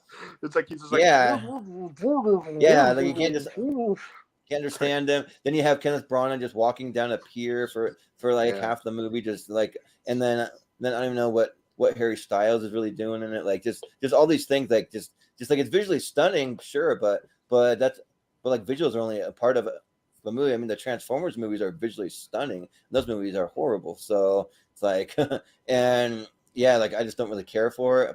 And then Get Out too. Like I'm almost kind of with Austin. Like I think Get Out was a fluke kind of, because I kind of can see why it got nominated for Best Picture, just because of the social commentary. But it's just, I don't know, like the social commentary, like maybe I'm not of the right demographic to really like feel super connected to it. I can kind of see it and be like all right, that's fine. And I think Daniel Kaluuya gave it an outstanding performance. Like I am a huge fan of Daniel Kaluuya, but even still, like I thought that it was good, not like something incredible. So, but I'll still vote for Get Out. The fact that one screenplay over 3 billboards still angers me to this day. yeah. I don't know. It's kind of interesting. But Jacob? Yeah, this is a close one. I think Dunkirk is a great war movie. Emphasis on the war. Get Out. Great performances from Daniel Kaluuya and Allison Williams. But I think I'm leaning towards Dunkirk, so I'll go with Dunkirk. Yeah. Well, what are the votes? 3-3 tie goes to me. Dunkirk moves on. Oh, okay. Dunkirk. I gotta say, Dunkirk and Darkest Hour do make a perfect double feature, but I prefer Darkest Hour because I at least had character development. Yeah, Darkest Hour is boring as shit. That movie's boring as fuck. And you know what? Dunkirk is too, because there was no Yeah, one Dunkirk's I not. I could root for, and no one I could actually be on a team of. So there, Yeah. it's also boring as fuck. Yeah, it's like you almost could be on the team of the Germans, like technically, because you don't know anything about either one. If you're just going in blind and you don't know history, I mean, we all know history, but still, yeah. But we got Infinity War up against Brawl and Cell Block 99. Steven. So, Steven. I have not seen Brawl in Cell Block 99, so I will go with Infinity War. Okay. Yeah. Malcolm. Yeah, Infinity War is a really good movie. It's been talked about a lot, so I don't need to go into any depth about this. But I think I know where this is going to go. I'm going to do an unpresented thing and go against a movie that got higher on my personal list for this year, just because I really enjoyed Brawl, and I think it was a really surprising movie that I watched for this. So I'm going to go Brawl and Cell Block 99. Yeah. Well, Austin. Infinity War. I like Brawl and Cell Block 99, but I've only watched it once. I've watched Infinity War probably a dozen times. So Infinity War. Yeah, I just saw Brawl and Cell Block 99 for the first time like 2 days ago, and that movie's really good. Like, it's a really great performance from Vince Vaughn. Like, he's doing something pretty different than his normal character. Like, his size really like helps him and just be this big kind of hulking guy. And there's some pretty brutal stuff, and like, yeah, just a movie where Vince Vaughn, he just can't catch a break, like, no matter what happens. So yeah, but yeah, it's no Infinity War. Infinity War is amazing. So yeah, I'll go with Infinity War. Jacob. I was hoping Brawl and Cell Block 99 would get a favorable matchup in the first round, but unfortunately, it ran into Infinity War. So, I've seen Brawl and Cell Block 99 3 or 4 times, and it's just as good as that first time I watched it. But yeah, Infinity War is an all-timer for me. So Infinity War. Maybe if Infinity War was against Kingsman: The Golden Circle, it'd have more of a chance. Yeah. Wolf. Yeah. If Brawl and Cell Block 99 was going up against Kingsman: the Golden Circle, then that would definitely stand a chance here. But man, I'm someone who I loved it when I first saw it, but over time I have lessened on Infinity War, and I have been kind of having issues with that movie. The more and more I watch it, and I am not really looking forward to where this entire tournament goes, because the 2018 movie is likely going to win a 2017 tournament. And it's just Infinity War. If it's in a tournament, it wins automatically. It's just, that's how it goes usually. But Brawl, not always. Lately, we've been on the train of movies that haven't won previous tournaments, so you never know. Yeah. Don't say it's inevitable. Thanos would say it's inevitable, but we don't have to say it's inevitable. Yeah. We're on tournament fights. I am inevitable. Yeah. That's true. But Brawl and Cell Block 99, I thought it was a nice, lovely kind of surprise. So I'm gonna have to give it to Brawl and Cell Block 99 just because I thought it kind of was just because it doesn't get enough love. I feel like that movie needs to get more attention. So yeah. But Infinity War wins 4-2 this time. Yeah. We'll see what it'll go against. Well, Wolf, I'll even say that like I'm kind of the opposite of you. Like, I actually hated it. Infinity War the first time I saw it, and then the one more I watch, I'm actually liking it more and more than every time I see it. So yeah, I think it was just the hyped up. Like, I literally had such a hyped up crowd when I first saw it. Like, there's literally a Spider-Man. So did I.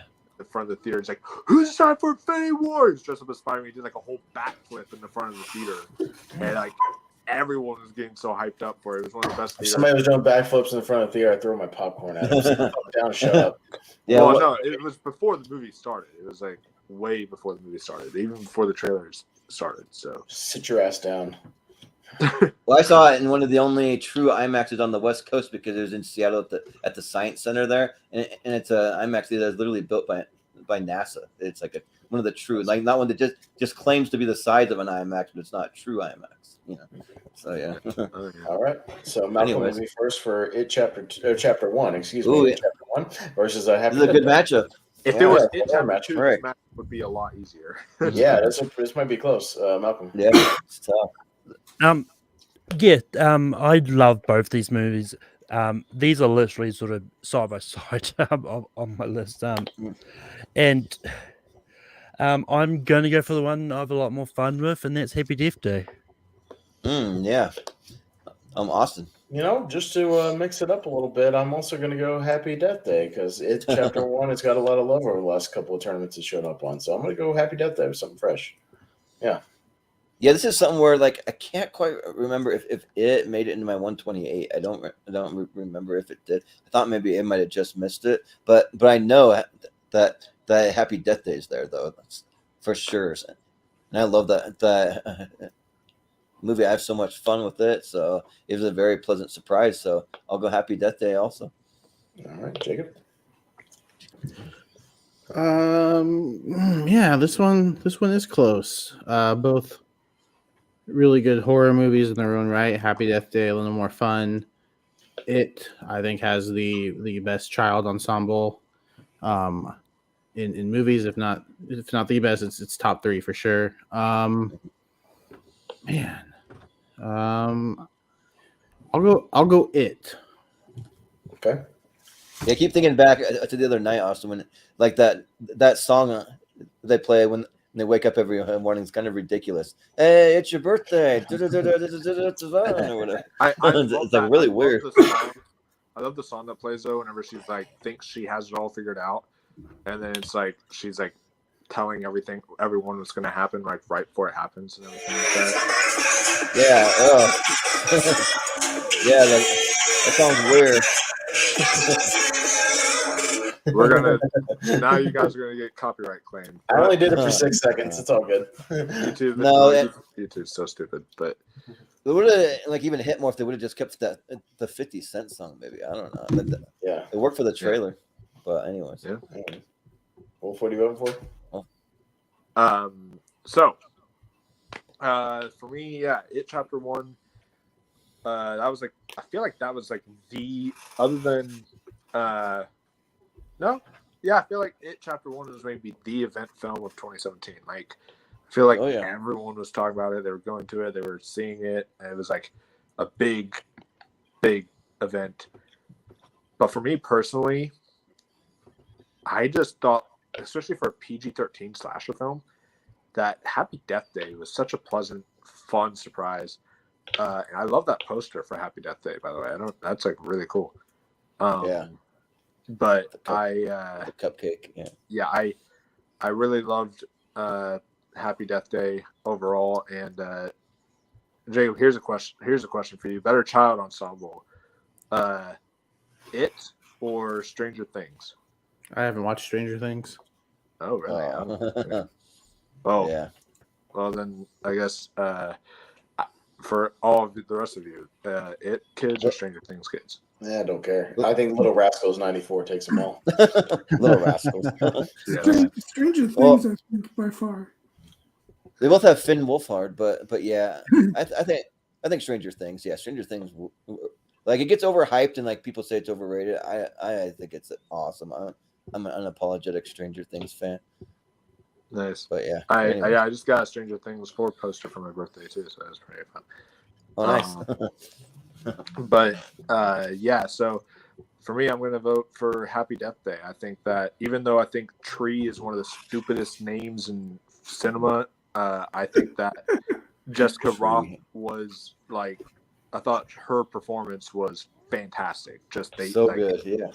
But like, the mother should have named their kid better because like, holy shit, that name was terrible. But yeah, she should have used the like time loop to get her dad to like give her a new name or something. Yeah, something like She's that. an adult. She could probably get her name legally changed herself. True. Yeah, that is true. but Steven, what do you think? So this is a funny case for me because in both of these movies, I actually like the sequels more because Whoa. Happy Death Day to You has the great addition not only of being of, fun Groundhog Day-ish slasher flick, but also a great sci-fi story, with her being in a alternate, universe of her world.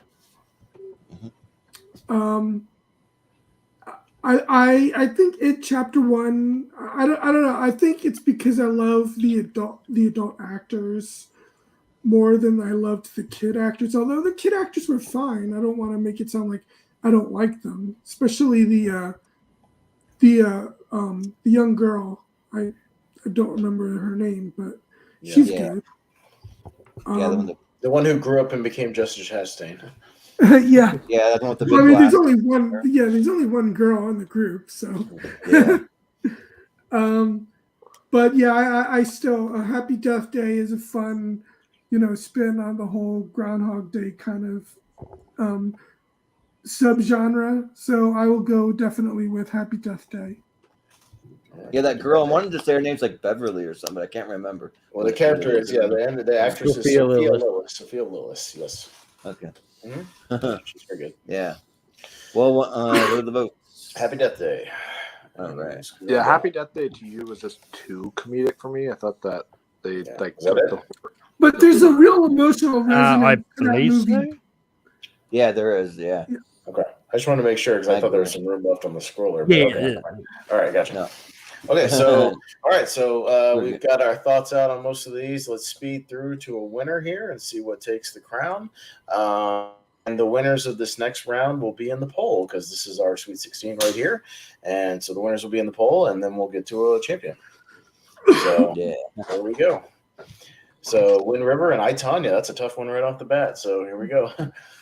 And I kind of wish I wasn't up first, which I am. Oh, This yeah. sucks. This is tough. That's what we call the Richie spot. Yeah, I have the Richie spot here for this one. I'll just go with the one I've seen more times overall, which is I, Tanya, unfortunately. So I'll say I, Tanya. Yeah, I think this is the hardest one so far of the night for me. Gosh.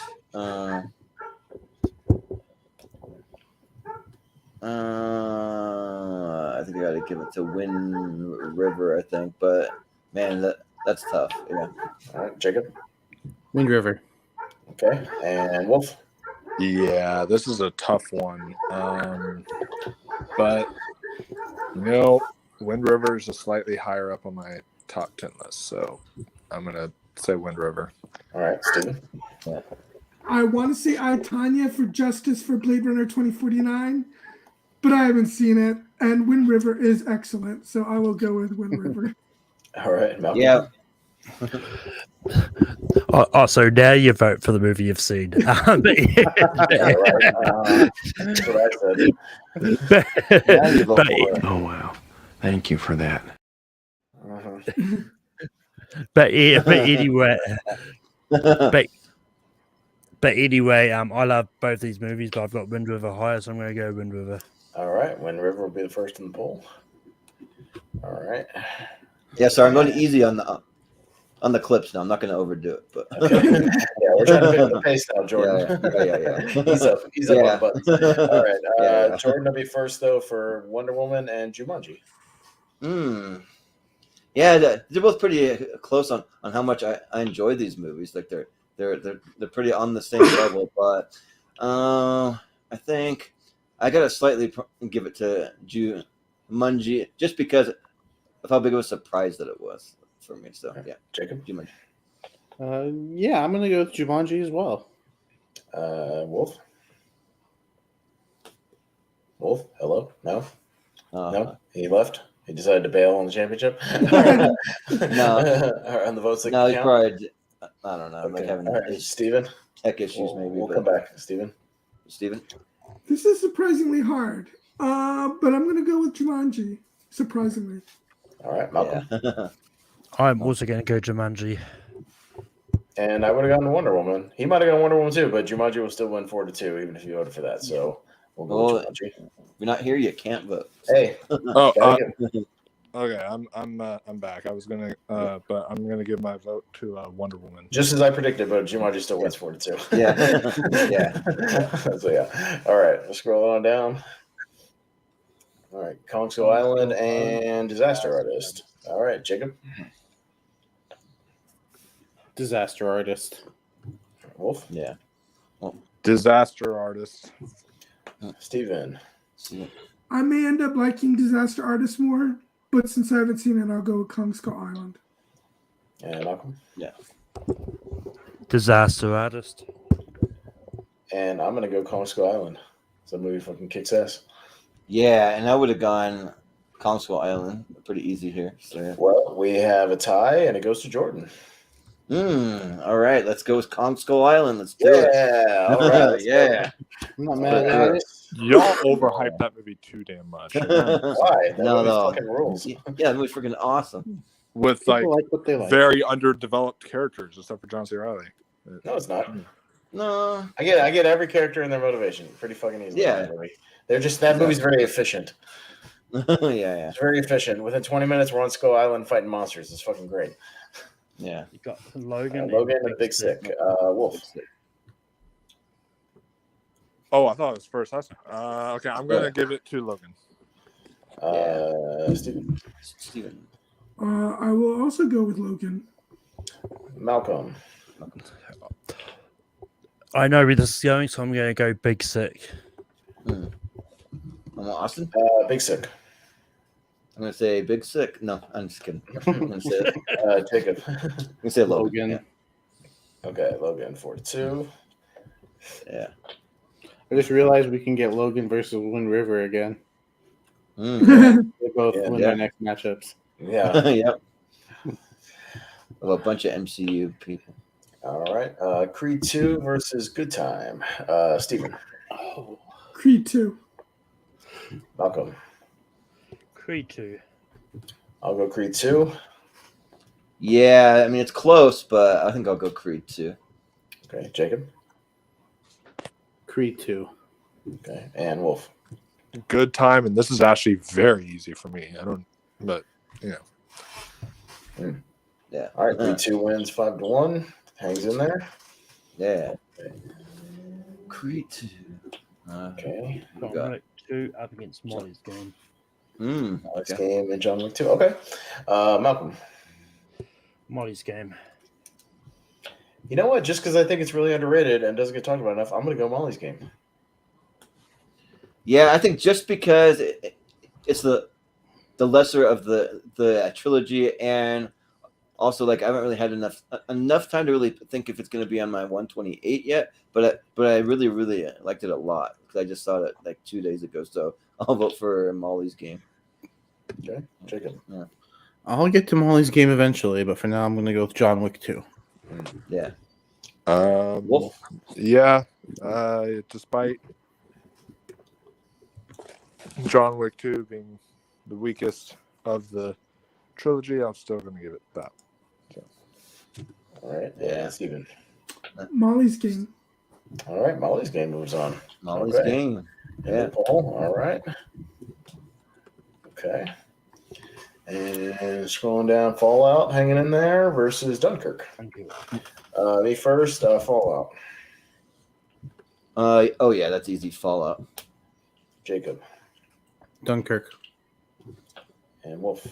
Fallout, because it was the action movie with spectacle and development. Yeah. Yeah. Steven. Steven. Yeah, definitely Fallout. And Malcolm. Fallout. All right. Fallout will hang in there, much like Creed 2. All right.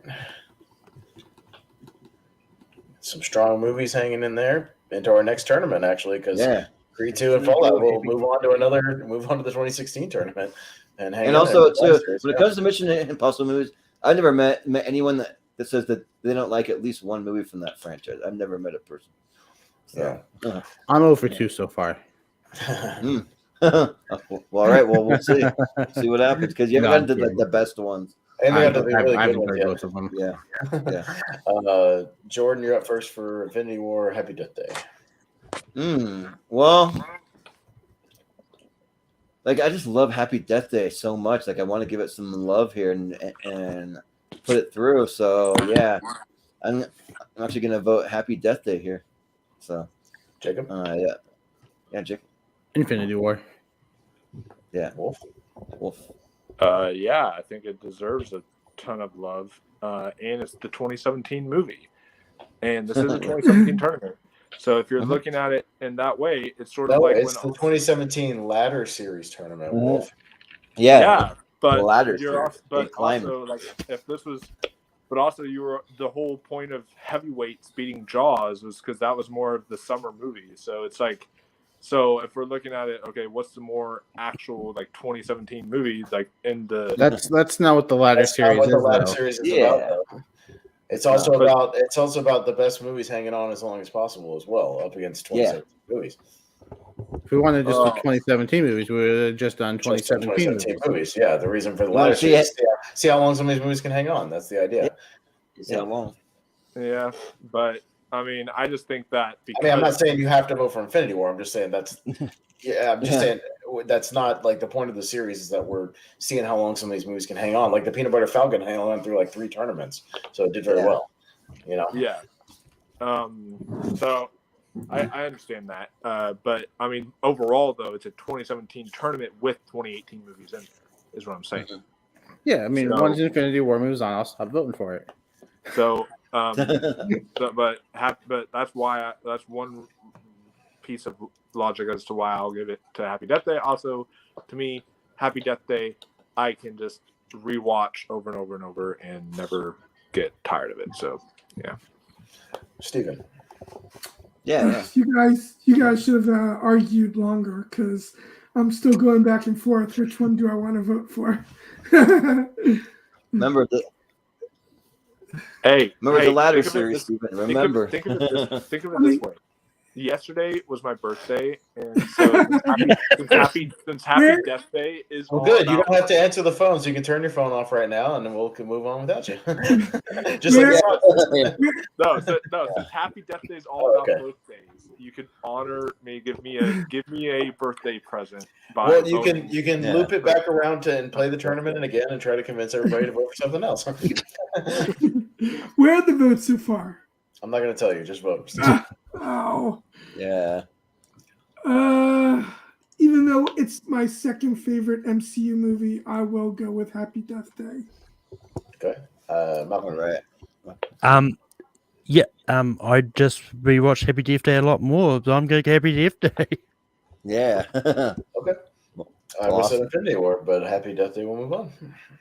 See, that's a birthday gift to me. Thank you. Yeah. That is correct. I won't play the clip, but I'll say it. That is correct. And I'm missing one movie, Malcolm. Scroll down a little bit. Well, I mean, I will get there eventually. No, not from that side. I guess I'll get it in a second because it's on the left side.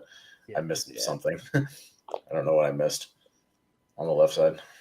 Left side. Got Logan. Got what did I miss? What did I miss? Kong. Got that. What did I miss? Jumanji. That's it. Okay, got it. All right, that's what I missed. Okay, got it. All right, so I've got our 8 for the Elite 8. Now we're just see which wins the tournament. But Mission Impossible Fallout and Creed 2 will hang on into the 2016 tournament next month. So everything else is in the poll so far. So we'll see what wins this tournament. Jacob, you're up first for Wind River or Jumanji. Wind River. Okay. Wolf. this is Jumanji's fun, but this is like by a landslide Wind River. Like, Yeah. Steven. Yeah, I love you, Jumanji. You had a great run, but it's got to be Wind River. Yeah. Malcolm. I'm going to go Jumanji. Okay. Awesome. I think it's time Wind River got the recognition it deserves by winning this tournament and going all the way. I'm going to say Wind River. yeah, we'll see what with that. happens. But yeah, Wind River definitely deserves it over Jumanji. So yeah, let's go Wind All River. right, Wind River. It's in the I would final love four. to one. Hey, it could. It could. Kong Skull Island and Logan. Wolf. Logan by landslide. Yeah. Steven. Steven. I'm gonna go with Kong Skull Island actually. Malcolm. Super easy, Logan. Yep. Austin. Super easy, Kong Skull Island. Super easy, Logan. Jacob. Jacob. I want the rematch, Logan. All right, Yeah. well, rematch. So Logan. Yep. And the 4. Rematch. All right.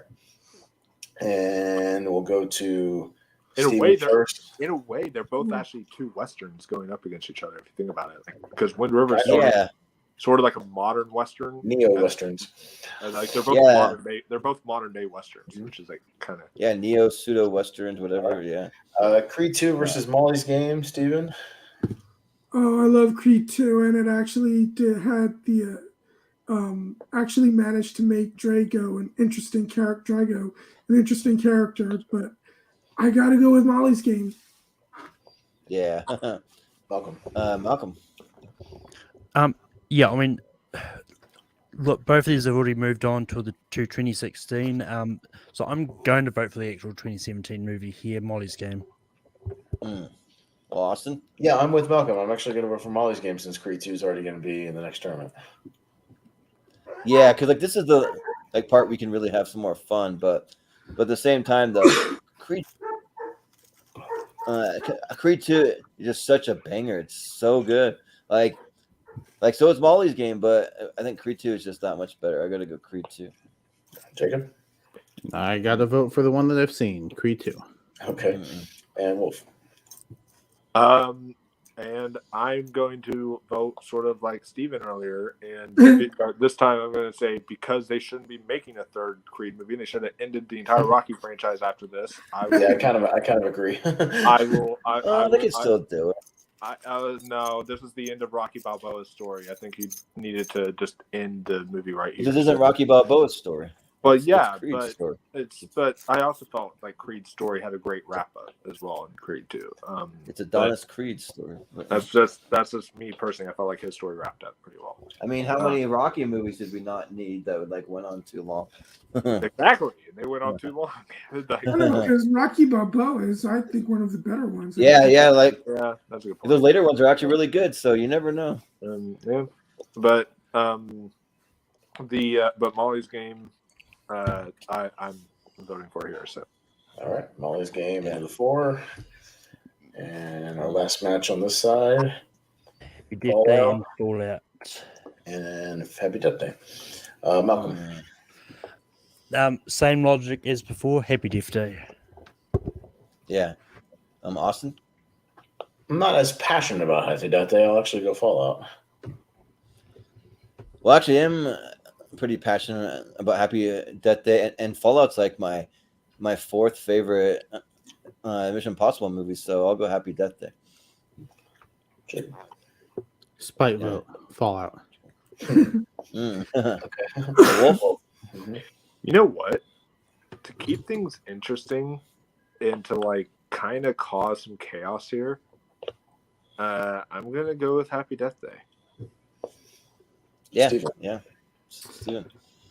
This is actually tough, but I'm going to go with Happy Death Day, just the slight edge. All right, Happy Death Day. Moves on to the 4. Yeah. All right. On the other side, we got a rematch from the other tournament, Wind River and Logan.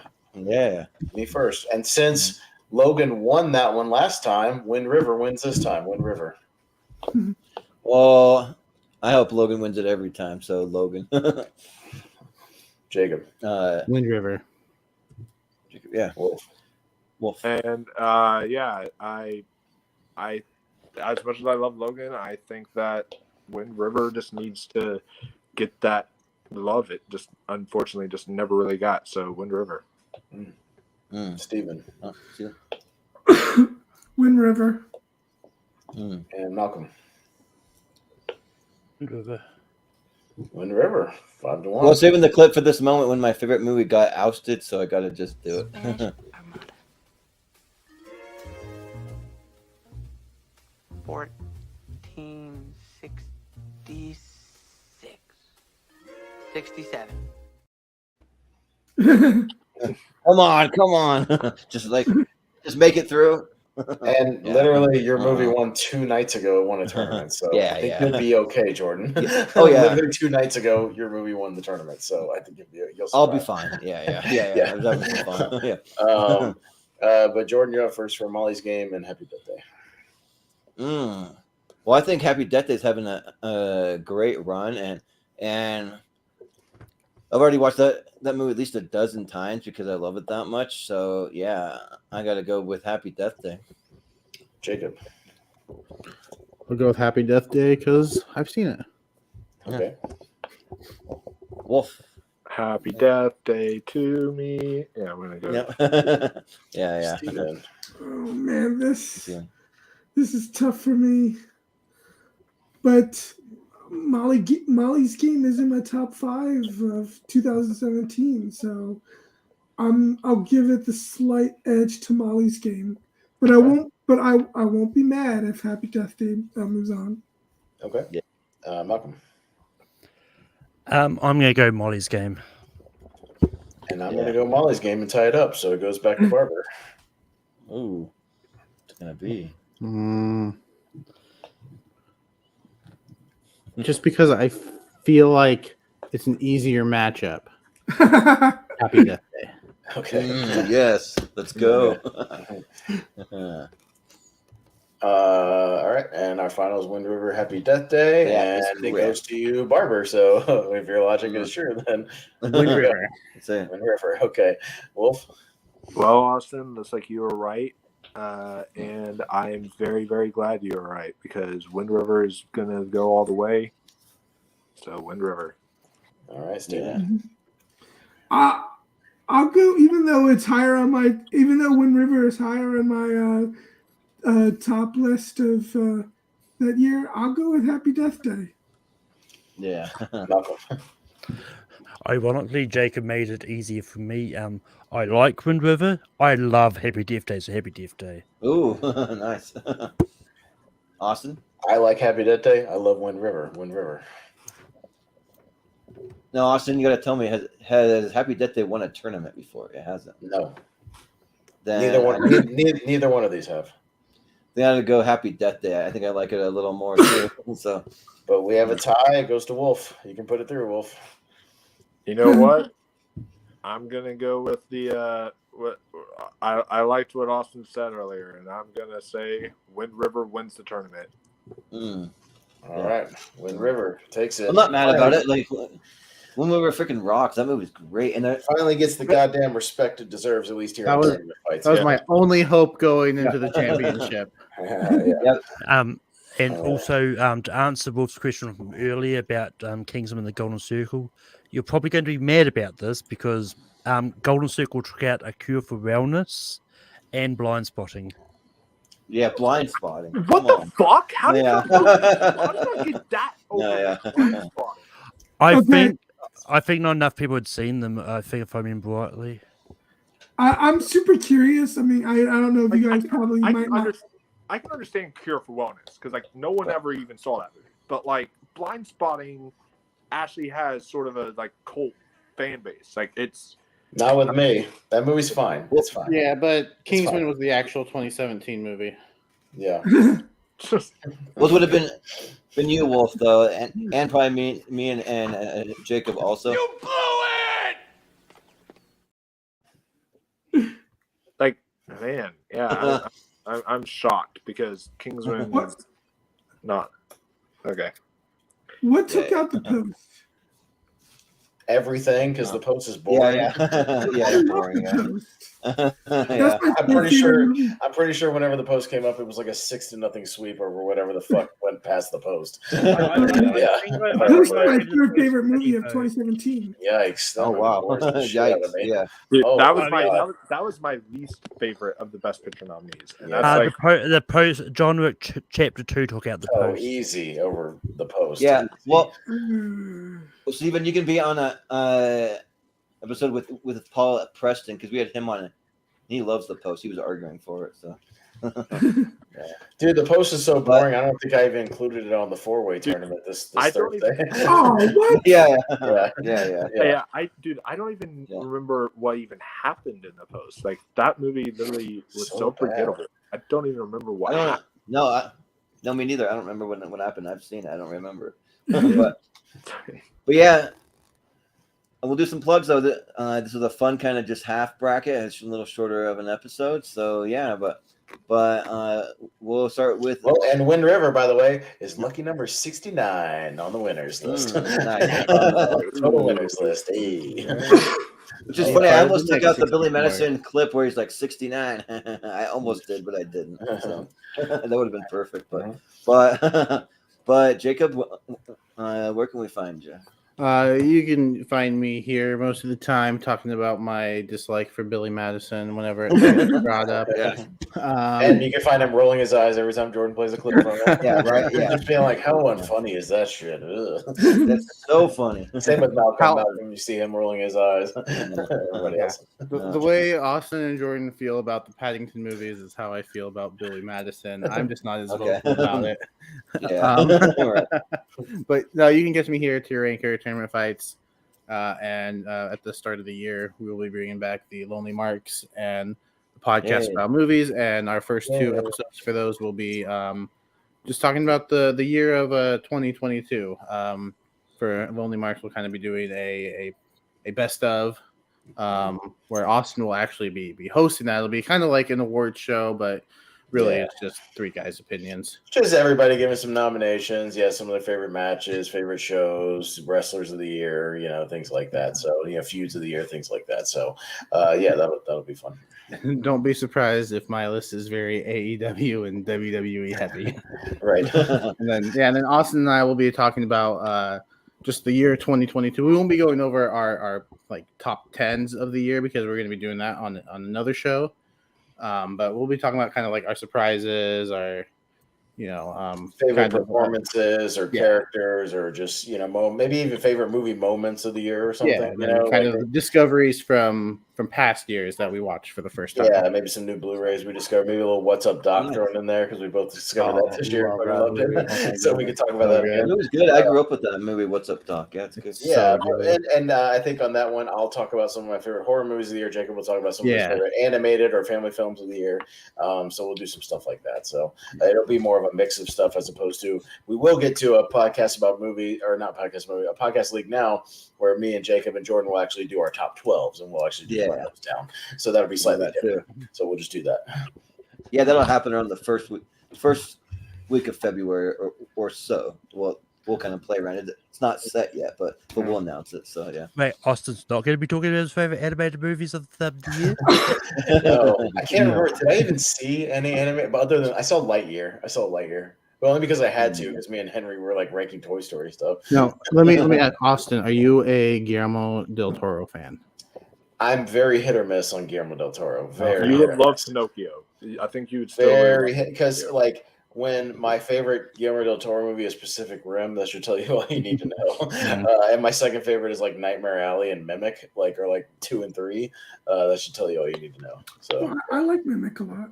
I like Mimic, but I like the idea of Guillermo del Toro more than I like Guillermo del Toro in practice. Let's put it that way. I like his drive. I love his creature designs. Some of his imaginations. I just don't like his movies as much in presentation as other people. I think you'd get some enjoyment out of Pinocchio. I don't think you'd enjoy it as much as everyone else, but I think you get some enjoyment out of it. Sure, yeah. We'll see. Well, they're kind of interesting, because I'm kind of the same way. I hated the last couple of Pinocchio movies that they've had, especially the Roberto Benigni one. That was god awful. That was absolutely horrible. And then the Disney one, which was fine. I was pretty hyped by the trailers, and I didn't think it was that good. And I'm not a big Guillermo del Toro fan either. So my favorite adaptation is Geppetto, starring Drew Carey. Which you can find for free on YouTube. Yes, but Jordan. I will say I don't think you'll like the new Pinocchio because we've had this talks about how you don't like the creepy Pinocchio designs. No, yeah, I'm pretty sure that Del Toro does that. Yeah, I don't like anything creepy with Pinocchio, except for when they go to what's that kind of Funland that they was it they go to Like that can have creepy elements because it's supposed to, but Yeah, that's it. I mean, like as I said, like the design that Del Toro's done for Pinocchio is probably spots more like the book. What Yeah, I was how gonna he's say. Yeah, I was gonna say how the 'cause, picture is in No, the look, book. because yeah, like if it's not I like the remember- Disney one. Forget it. No, If I remember correctly, the book was like described Pinocchio in a very creepy way. Like yeah, right. yeah. So like When you grew up in the Pinocchio's- Disney version, that's kind of like what's ingrained in your head. I mean, Pinocchio's yeah. always been, kind of been meant to be creepy, I guess, because it's like it's in a way. Yeah. And Del Toro I felt was like a perfect fit for Pinocchio. So Well, yeah, never know till you try, I guess. But Wolfman, where can we find you? so yeah, speaking of the horror movies of 2022, I need to figure out a date with Austin that we want to do a ranking, since 2022 is such a big year for horror. Do like just kind of running through some of our favorite horror movies of that year and kind of having an in-depth discussion on them. And so I definitely want to plan something like that. But as far as the best movies of 2022, I am catching up on a lot of 2022 movies this week because on the 29th, I'm talking to some of my friends. On the 29th is when I'll be doing a best movies of 2022 stream. So I'll have my whole list there. And the best animated movie of the year, apparently it counts as an animated film. Apparently, Marcel the Shell with Shoes On will be on that list. So yeah, it was a great movie, but it's like animated. Like sure. Yeah, I don't know if it counts, Yeah. but apparently Oscar eligibility it counts. I don't know why, but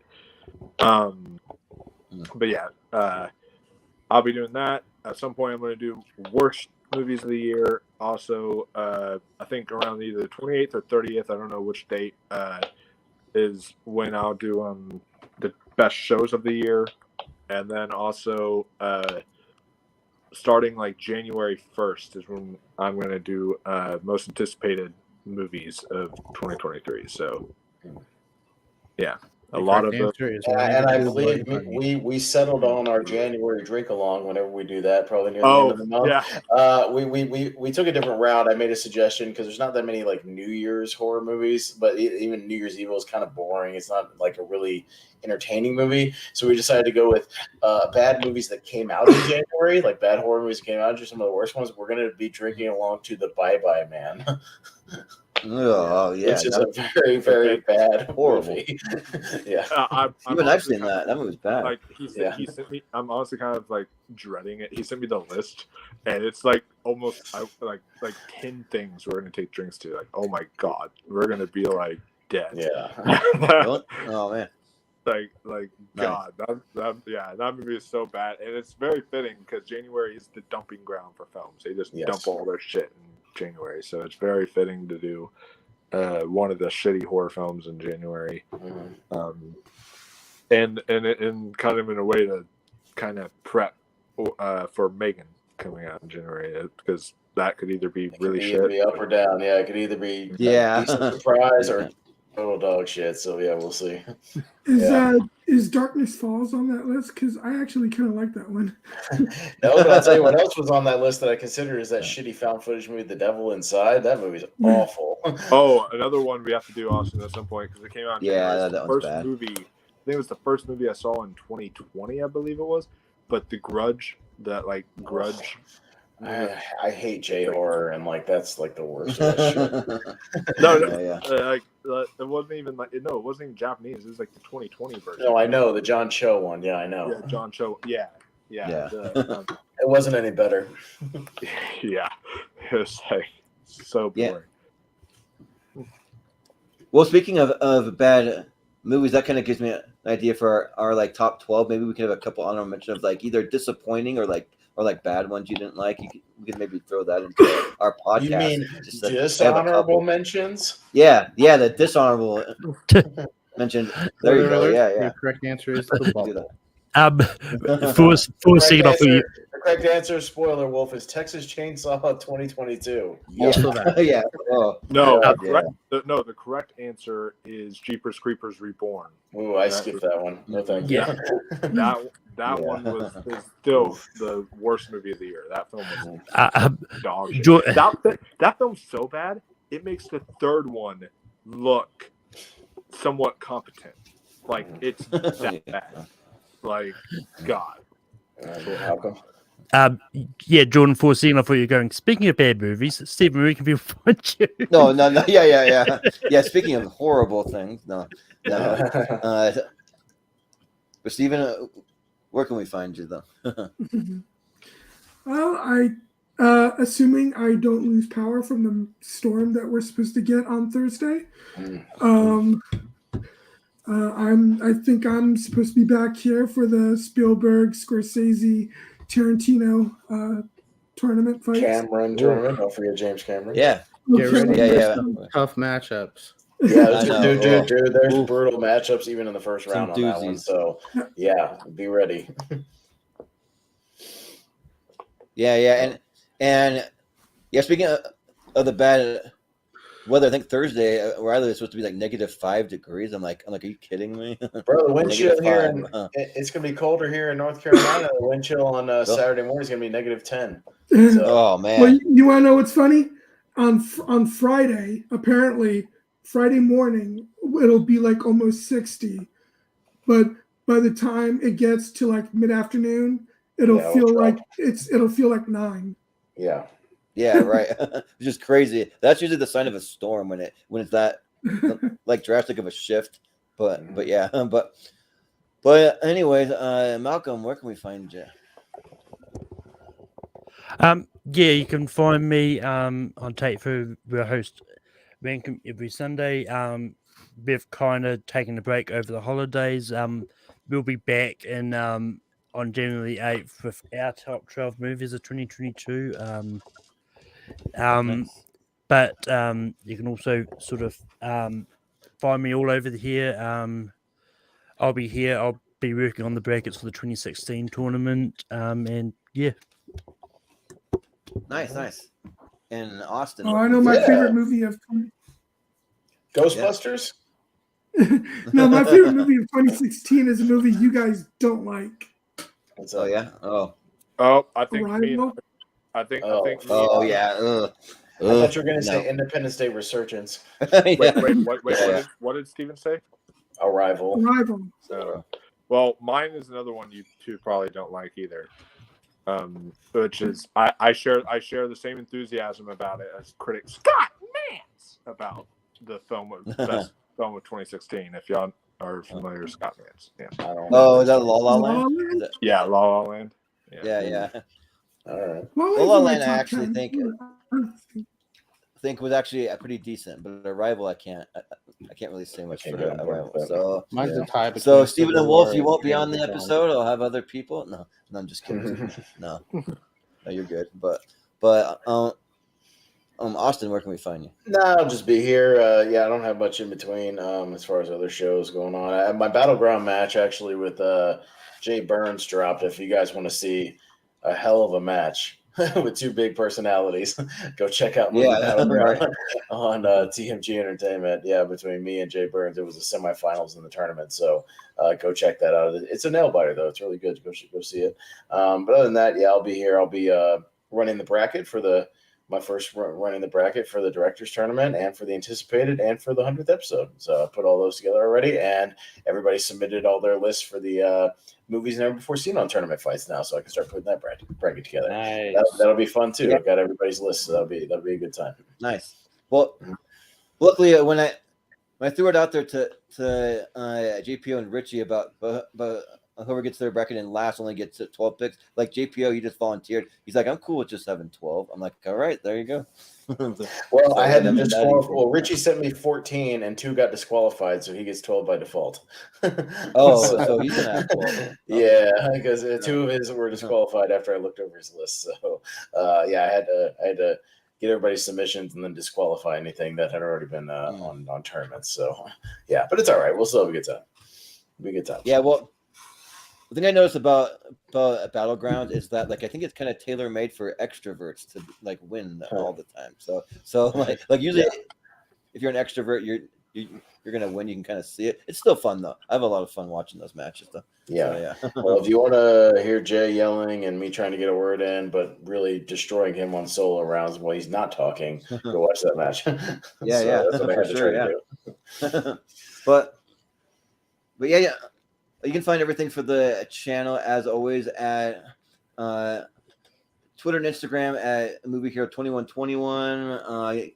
You can find a lot on my personal social media. I actually have been keeping everybody updated there. If you go to Jordan 83616 on Twitter, and then Jordan Anderson 21 on Facebook, and all that's down in the description. So if you need to remember that, that's down there. And then we also run the Showdown Friends and Family group, where from this episode we actually will have the Elite Eight as a poll within the next day or two in the group. So just watch for that dropping soon. So yeah, and you can give your thoughts on the movies of the 2017, and just remember that's a ladder series. So there's going to be movies from the years we've already covered, which is anything after 2017. There'll be a couple in there. So yeah, but and then I've been doing some video game streams. So after this, I'm actually getting ready to jump on a video game stream. It'll be my first time streaming over on Twitch. I'm going to try it out, see if I like Twitch, if I want to stick with it going forward. It's a lot easier to get monetized there and become an affiliate over there. So that's why I'm trying for it. But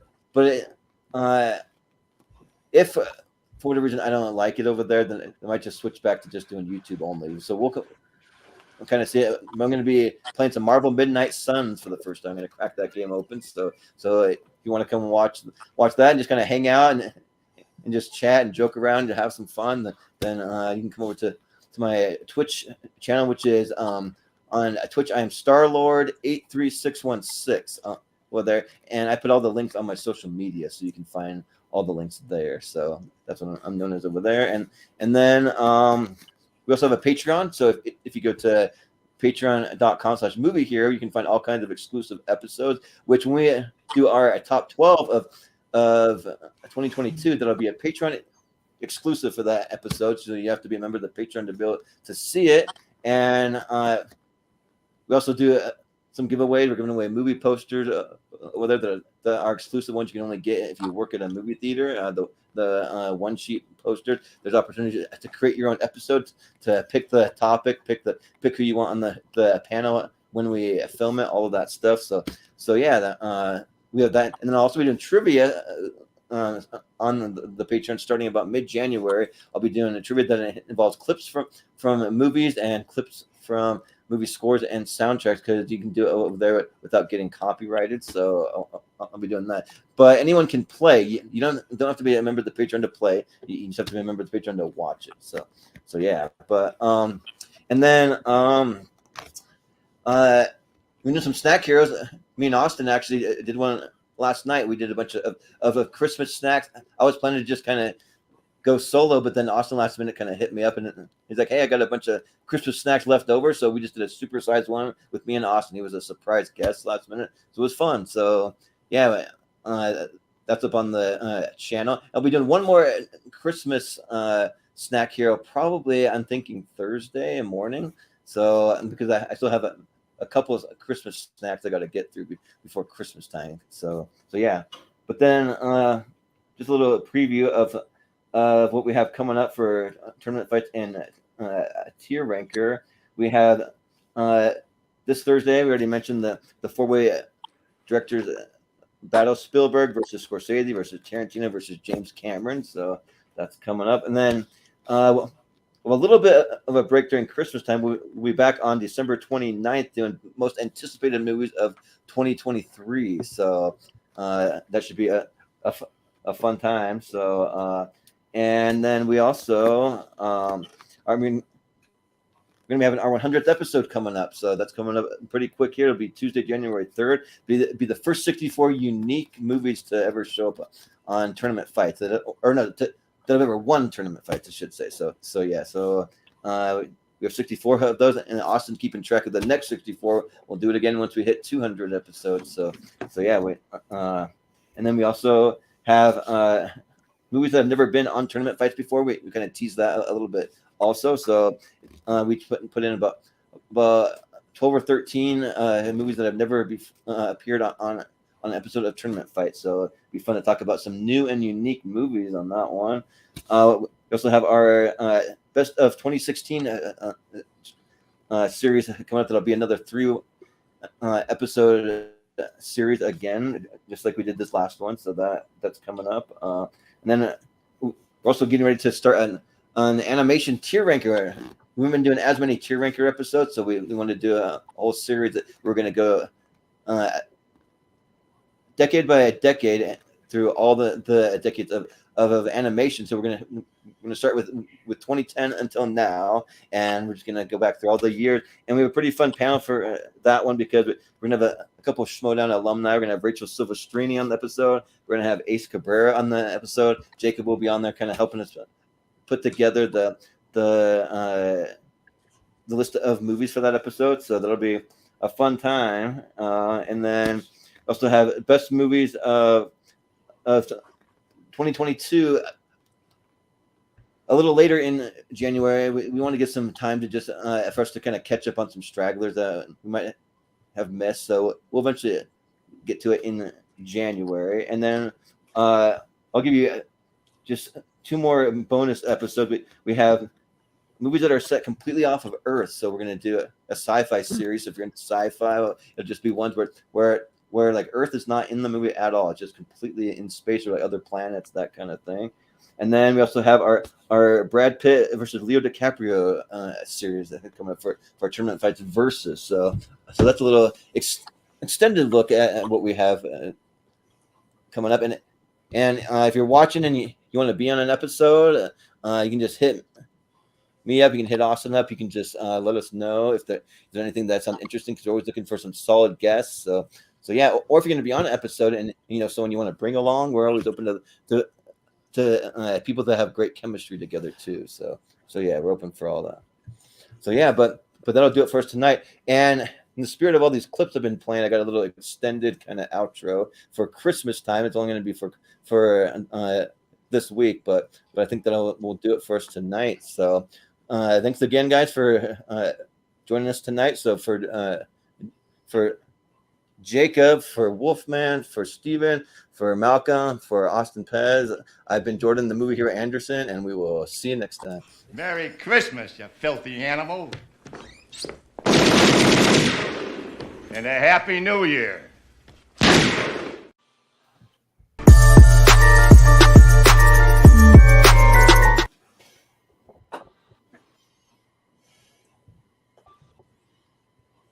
It's not playing.